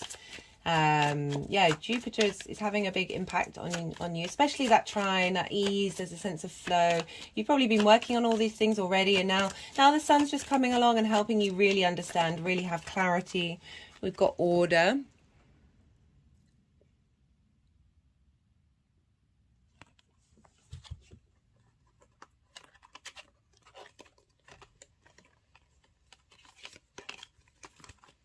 Okay, helping you get your desires and your wishes of the Seven of Cups into order. It's fun to have decisions. It's fun to have choices, and it's fun to dream and have fantasies. But it, also having a bit of direction, having a bit of clarity, also very facilitating. But there's this idea of yeah, there's just the fun and playfulness of the Seven of Cups, but there's also that sense of not being able to take action. But there, with the Knight of Cups, there's movement there. They keep popping out a lot of cards. I'm sorry, Sag, I'm not, I'm going to wait until they're a bit more specific. Because it's also, right, there's a lot of energy. There's a lot of energy right now. Certainly got a lot of momentum, a lot of not restless, just energetic energy in my body, in the way that I channel. There's almost a freneticism of like, go, go, go, go, go, go, go, go, go. The sun is in Aries. We are about to have that Aries new moon in maybe an hour. I wonder if the moon has, no, that just slipped out of my fingers. Okay, that was one of the cards that I saw that had come out. And I was like, no, that's too many. We've got restlessness. And that's exactly what I'm talking about right now. Okay, wanting to go with the order. We've got the enthusiasm card now immediately popping out afterwards. Love this. Love this. Love this. I should imagine why you've been needing to get things in order. You've been a bit restless.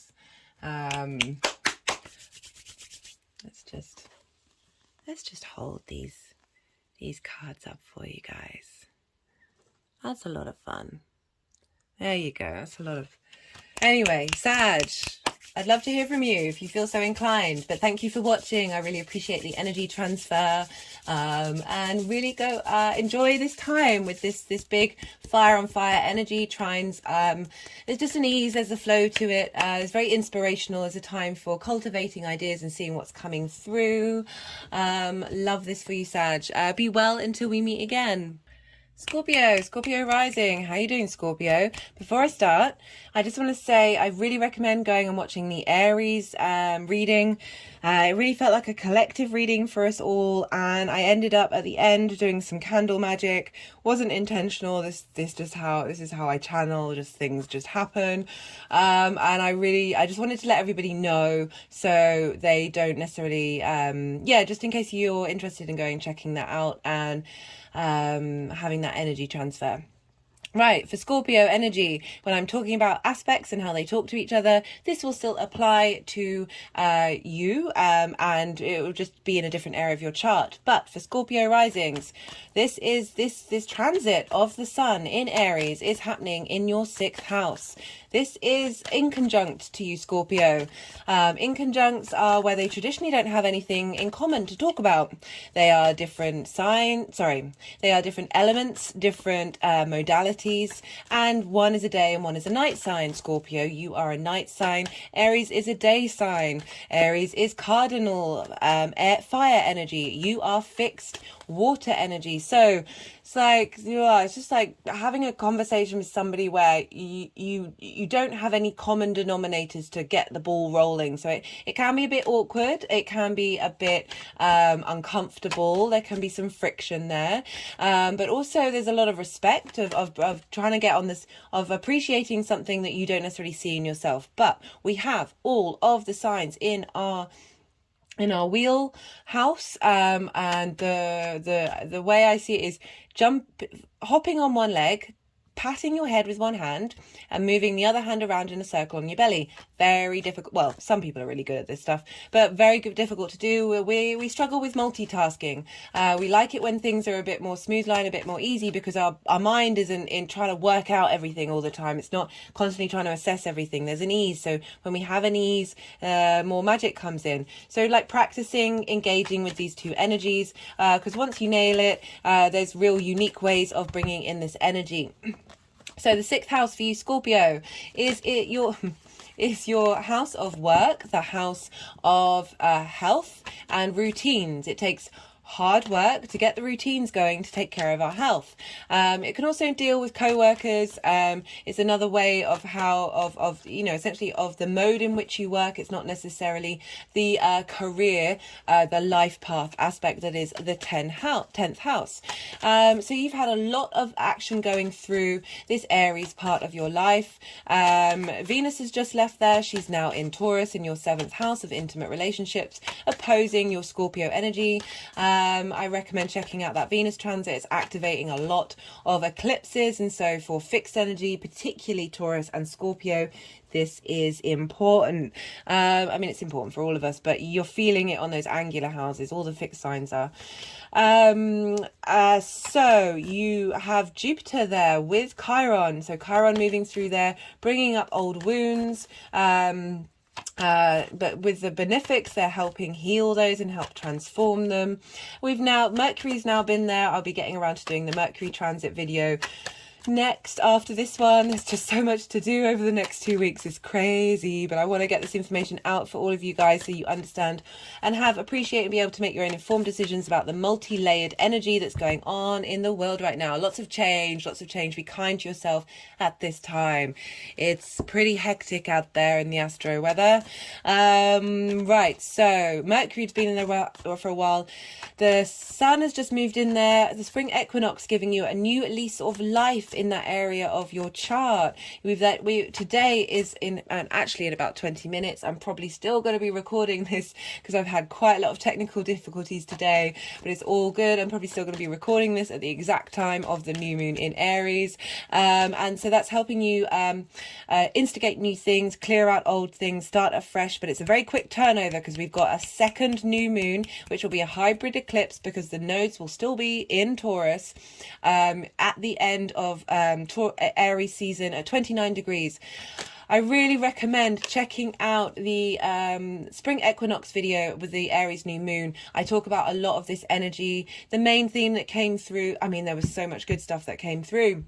The main thing was the quantum leaps that are around right now because we're having this shift and this weirdness and being able to access different ways, different modalities, different things. And so essentially we're sort of leveling where that second new moon is a new start, but it's with eclipse energy. So it's a big new beginning rather than this new moon it's not that it's not important. It's just eclipses have a bigger weight to them. can you see the cards, sort of? I'll put them all. I don't read the cards until they all come out, and I've finished talking about the aspects. So what else was I talking about? Right, so that's the kind of what's going on in the 6th house. But it's the Aries is ruled by Mars, so we look to where Mars is and what Mars has been doing. And Mars has been in your 8th house for since August. The first 5 days of the Sun transit will have Mars in the 8th house. So what's going on with Mars, the lessons that you've learned of that 8th house, shared resources, the give and take, time, money, energy, all of those things, mortgages, loans, inheritance, cosmic inheritance, transformation, all of that, all of that energy that Mars is now at the final degrees and integrating. This will be on a very, very subtle level, be pouring into that Aries energy, because with a sextile aspect, we have a small degree orb because it's a very subtle energy.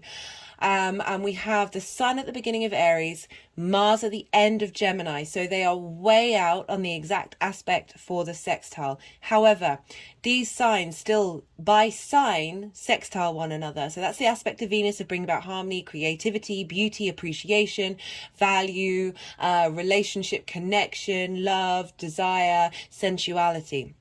Right, all of these things are on a very even subtler level than the sextile itself, on a atomic quantum level, in my opinion, is being integrated at this time, with the Sun being there, the Sun shining a bit more illumination. So maybe it might not just be on that very unconscious level.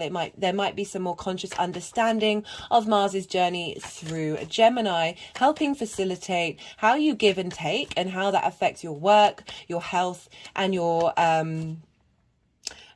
routines. Mars will then be moving into Cancer, and Cancer is in your 9th house of and this is a fellow water sign, so you're on the same team, you're sharing resources. Mars is facilitating you in a trine aspect, and this is in your 9th house of your philosophies, your perspectives, how you map yourself out in the world, the universe, God, spirituality, moral standpoints, philosophies, all of those things. Also foreign travel, but this is in sense of moving somewhere for a period of time that is unfamiliar to you, that you didn't grow up with, in order to gain a wider perspective. Also about mastery of something, because it's linked into higher education and learning, but that can be anything that you have just been practicing for a while, that you are now in a state of culminating a sense of mastery. Mars moving through there. I'll do a separate video on that, but also the energy of Mars working through this space of your life, of your philosophies, and what it is that you want to dedicate yourself to in action is funneling into your work and your health and your routines during this time. We also look to where Leo is, because the Sun rules Leo. What's going on with the Sun is affecting the Leo area of your chart. You have Leo in your 10th house of life purpose, career, how the big outside world sees you. So the work that the Sun is doing in Aries is helping facilitate and level up that Leo energy. And that career energy, it squares your Scorpio energy. Leo squares Scorpio. So this is bringing in about a sense of manifestation. That's too many cards. That's too many cards, guys. Let's see if they come out again. Just have a look what they were. Yeah, see if they come out again.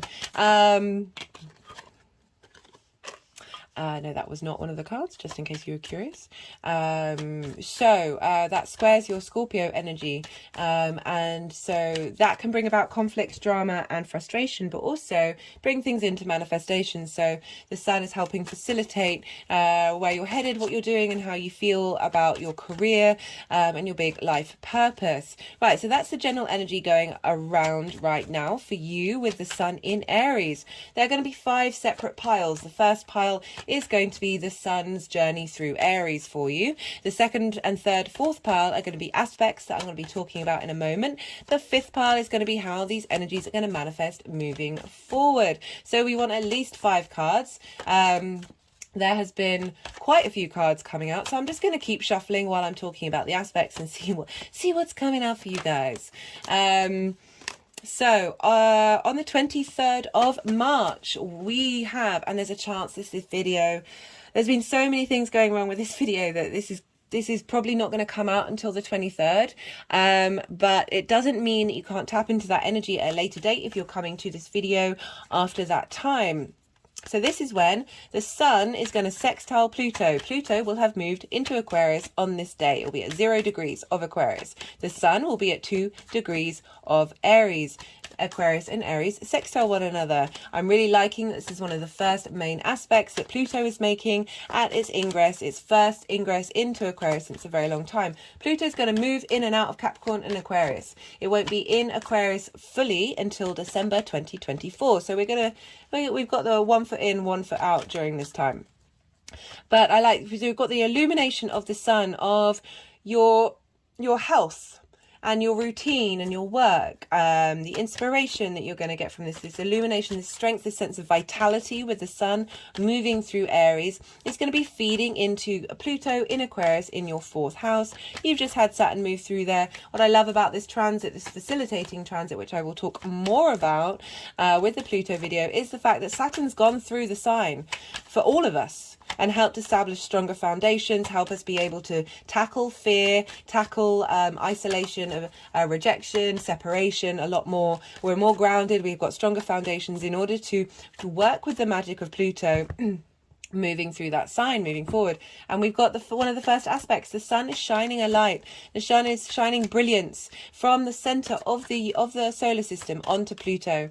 This sense of intensity and deep transformation. So that's happening on the 23rd. On the 25th, we've got Mars has now moved into Cancer, squaring the Sun in Aries. So Mars will be at 0 degrees of Cancer, and the Sun will be at 4 degrees of Aries. So we've got this strong square happening. So Mars in your 9th house of higher philosophies, big picture thinking, is helping you emotionally connect to your motivations of how you see yourself in the world and the universe, how you connect to God, your morals, your philosophies, your something higher than yourself, which is also yourself, which is the what's the word? I want to say paradigm, but I don't think it's that word. Paradox of the universe. Right, squaring the Sun in your house of work, routines and health. Maybe you're getting facilitated, and that was one of the cards that I was like, no, not until it comes out again, because there was too many. So you've got the Sun shining a light at the beginning of Mars's journey. Like this is bringing things into fruition. Your motivation, your emotional connection to how you map yourself out in the world is facilitating the wisdom and the light. Guys, I apologize. I don't know what's going on with my phone today. It stopped recording. I've pulled a fair amount of cards since then. I'm sorry if I'm going to now rush what I was talking about, because I was talking about how I got to the second aspect, which is happening on the 25th of March, that is squaring Mars in Cancer of your big picture philosophies. The 9th. Sorry, I just thought the front door was going and I was going to pause the video, but it's not yet. So the 9th house.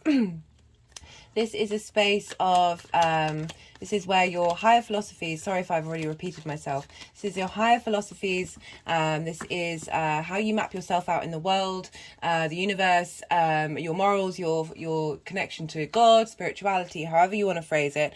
Mars is now moving in here, giving you a motivation and desire to connect to those philosophies, and the Sun is illuminating, where giving you vitality in your work and your routines and your habits, that you're bringing these things together to create some magic here. Like you're applying those philosophies and the learnings and the teachings that you have in the 9th house into your work and into your routines. A great time to be taking action.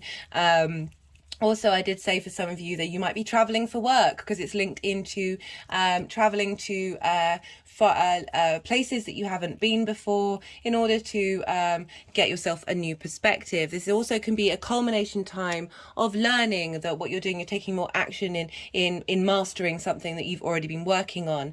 After this is the Libra full moon that's happening on the 5th of April, when the Sun when the Sun will be conjoin Chiron in Aries, and the moon will be in a Libra.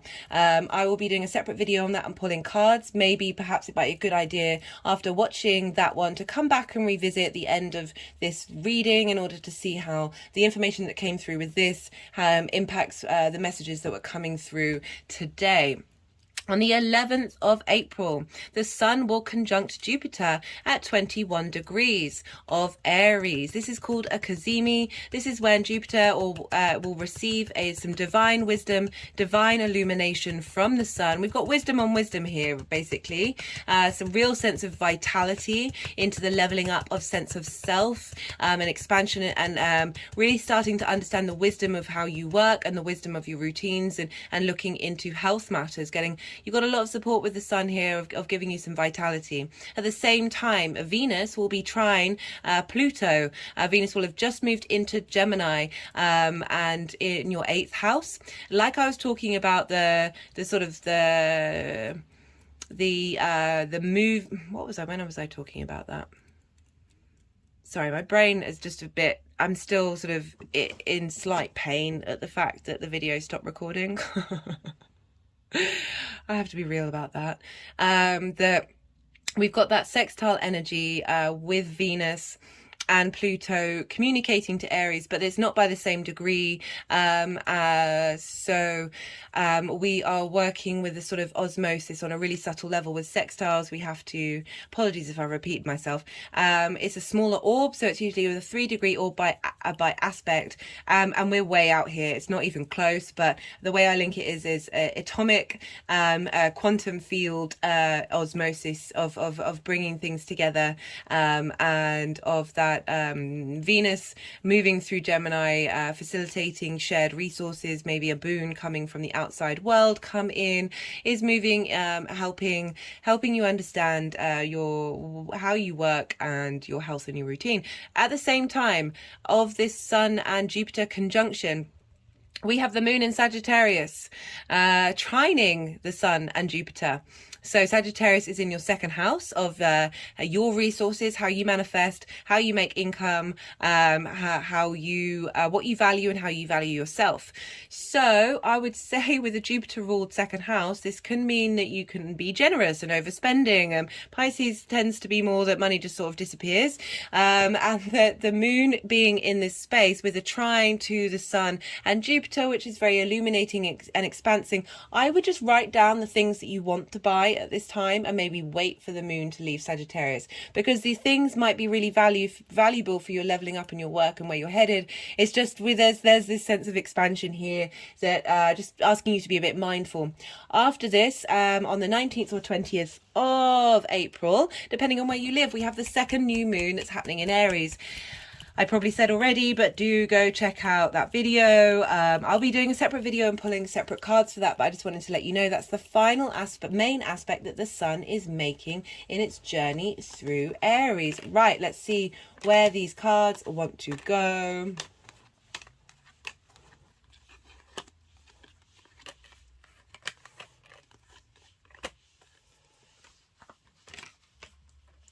Oh, just had very interesting channeled response to the Hanged Man in reverse going underneath the High Priestess. Cool.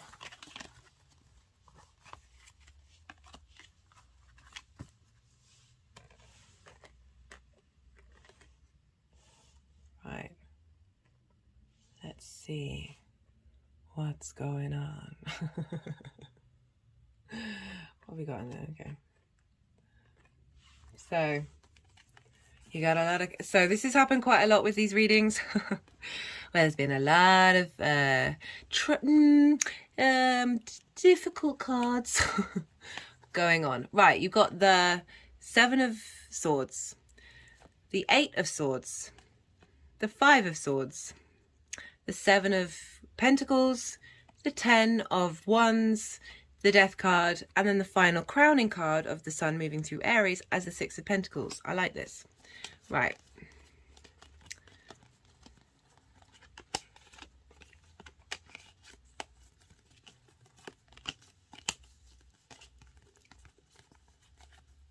Okay. So, 5 of Swords. Lots of conflict. To what end? Sometimes it can be the thoughts in your mind that are taking dominance over other parts of you are, and they just want to be right and they want to hold space and they want to dominate. But how is this serving you? How is this moving forward? You might have had conflict at work. You might have had conflict in your health that maybe your body has been battling with you. We also have the Seven of Swords. This can be procrastination. This can be frustration of feeling like you don't have all the tools that you need. This can also be a clearing out of energy. Where you're left with the things that are most vital, of the things being taken away perhaps from your physical body. We also have the Eight of Swords. This is being trapped in a cage of your own making, or certainly just being trapped by maybe outside forces, physical ailments that you felt you haven't been able to work through, environments in work that have felt very confining, and you're needing to switch the unreal into the real, in terms of realizing that there is always a way out of things. We've got the Ten of Wands. This is burden, lots of responsibility, lots of duty, lots of hard work, lots of passions going on here. Sometimes the hard work is not may feel like a burden, but it's actually worth it. Totally long time. Luckily that time it didn't. I noticed that it had stopped recording. Oh goodness me, what a day, what a day, what a day, what a day. That you don't notice that. So I was talking about you a lot of burden, but you can't see the wood for the trees and realize that there is sanctuary at the end of this. We've got the Death card, letting go, releasing, transformation, and wait, where did that one go?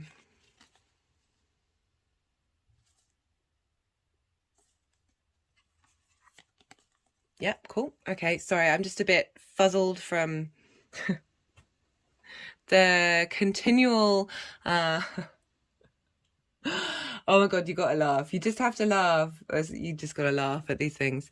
The Death card, letting go, transforming, moving past this energy.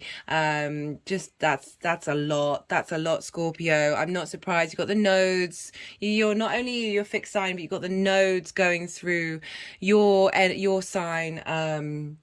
And this is all while dealing with this Aries energy, which is in conjunct. Even though you're both ruled by Mars, you do have things in common. So the Death card, letting go, surrendering, transmuting, transforming, regenerating. We've also got the Seven of Pentacles. This is putting in the hard work. You've laid down some groundwork. You've been cultivating things, and it might feel a bit frustrating that things aren't coming to manifestation yet. It's like right at the beginning of not the harvest, but you've been growing some plants and they're not in full flourish summer mode. But keep going. You are supported. You are, definitely with the sun moving. So this is the crowning energy of the sun moving through Aries, especially in the sixth house, giving a sense of vitality, you're receiving energy and wisdom from a higher power, from a teacher, from the center of the solar system, and you are able to receive this support and this help and this transformation. So we have for the sun talking to Pluto. We've got the Page of Wands and we've got the Empress. I love this, a new spark, a new passion of life, heralding a new adventure, and the Empress being able to be in a state of abundance. This is really, so we've got Pluto in your fourth house of home, of really the sun going, of showing a new way of interacting with these two houses together, of having new passion in the way that you work and the way that you're motivated and how you take care of yourself, and how your the home is now an abundant space and you are in the state of abundance, the Empress card, of being able to enjoy the tangible 3D world. You've got a lot of stuff in your sixth house. It's a difficult house. It's the house of ill health, and but you're having a lot of support to help get you through whatever's been going on there. We have for the square with Mars in Cancer in your ninth house, rejuvenation, really being able to have a deeper emotional connection, a sense of, as well as a new lease of life, a new emotional connection to your big picture philosophies that is going to feed into the way that you work. I love that for you. The final aspect, this is the World card, and this is happening when the Sun is conjunct Jupiter. I love this for you, Scorpio. The world is sort of your oyster. Things have changed, things have grown. Just do you, move through, be yourself. This is about knowing that yourself walks with the divine. It's very poignant that that's happened. Saturn's in your 5th house of creativity as well, because this is the Saturn card, so it's making me think, where is Saturn? Is that bringing in that energy? What's going on with Jupiter is affecting Saturn. So yeah, just getting the vibe that things are going to change. You're able to move in the world with more ease rather than all this stuff, guys. That's a lot. That's a lot. To be honest, you're not the only sign that's had this energy. We've been going through it. So these energies moving forward, love this combination. So the Hanged Man, when it's round the other way, is about being in limbo, of being in receipt of divine wisdom in order to change your perspective and illuminate. If you see here, you know, essentially the figure is surrounded by a halo, by the halo of the sun, illumination. But it's in reverse, which means there's a time you are in receipt of that wisdom. You've able to embody it, and now you're able to express it out in the world. And I love that combination with the High Priestess. You are a water sign. It is about being in command, letting things come to you, getting in touch with your intuition, your psychic abilities, of really being able to bring in that magic, bring in that strength. The High Priestess knows all her stuff. She doesn't care about the outside world. She's not like the magician. I mean, I'm not about to slag off the magician, but she's not like, you know, like the magician, like trying to make things like just. I'm just imagining like a crackpot scientist just bashing things together in hope of something coming into being. The High Priestess she's cool, calm, and collected. She's letting this energy come to her. You're really cultivating this space, this release, this freedom of space that you have with this transit of the sun moving through that sign. I love that for you, Scorpio. Really do. Really, really do. Okay. So I'm going to be pulling some clarification cards. Sorry, just a bit paranoid. I keep checking at the phone, see if it stops again. Personal growth. This is from the numerology deck. This is 7. We're in a 7 year. Let's get that into focus. Yeah, really going through it. But there is... yeah, I'm just really enjoying that the sun is moving through this sign for you. As I said, the 6th house can be difficult. And yeah, the sun is healing. It says service to others. But I'm really getting... whatever you've been learning is helping you grow. But I am getting, because we've got this 6 of Pentacles, that it's the sun in service to you right now. And as much as that sounds, oh, these are all flippy but not coming out, but through what you've been going through, you have learnt so much that you are able, having stood the test of time and still standing, that vibrational level is accessible to the outside world. So through your healing and your self-growth, this is something I talk about a lot, you are facilitating others. But I do feel a lot of support from the universe, from the sun in this transit. Let's get one more card from the First Light Tarot.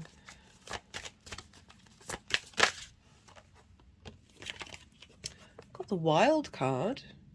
Let's see what wants to... Mars in Cancer, bringing about perhaps unique perspectives to do with healing.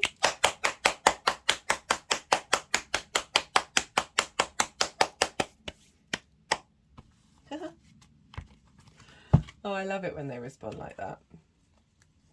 Okay, now final cards. Scorpio. This is from the Oracle of the Rising Sun. Rising sign. Yeah, let's see what our final messages want to come through for you. Oh, no. I love this deck, but it's very, very slippery. Slippery in nature. It's just one of my favorite decks to look at. Influence.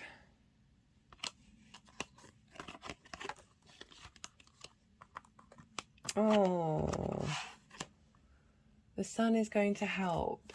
That's really what I'm getting.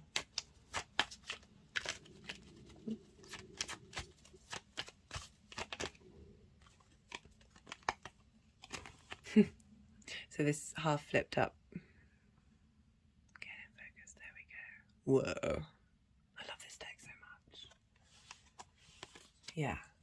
This, whatever you've been going through is helping you get to here. I'm going to leave it at that, Scorpio. That's a lot of clarification of the messages that have already been coming through. Let me just hold these up. Love that for you, Scorpio. Okay, Scorpio, I really appreciate you watching the video. I really appreciate the energy transfer. It means a lot to me. And be well until we meet again, Scorpio.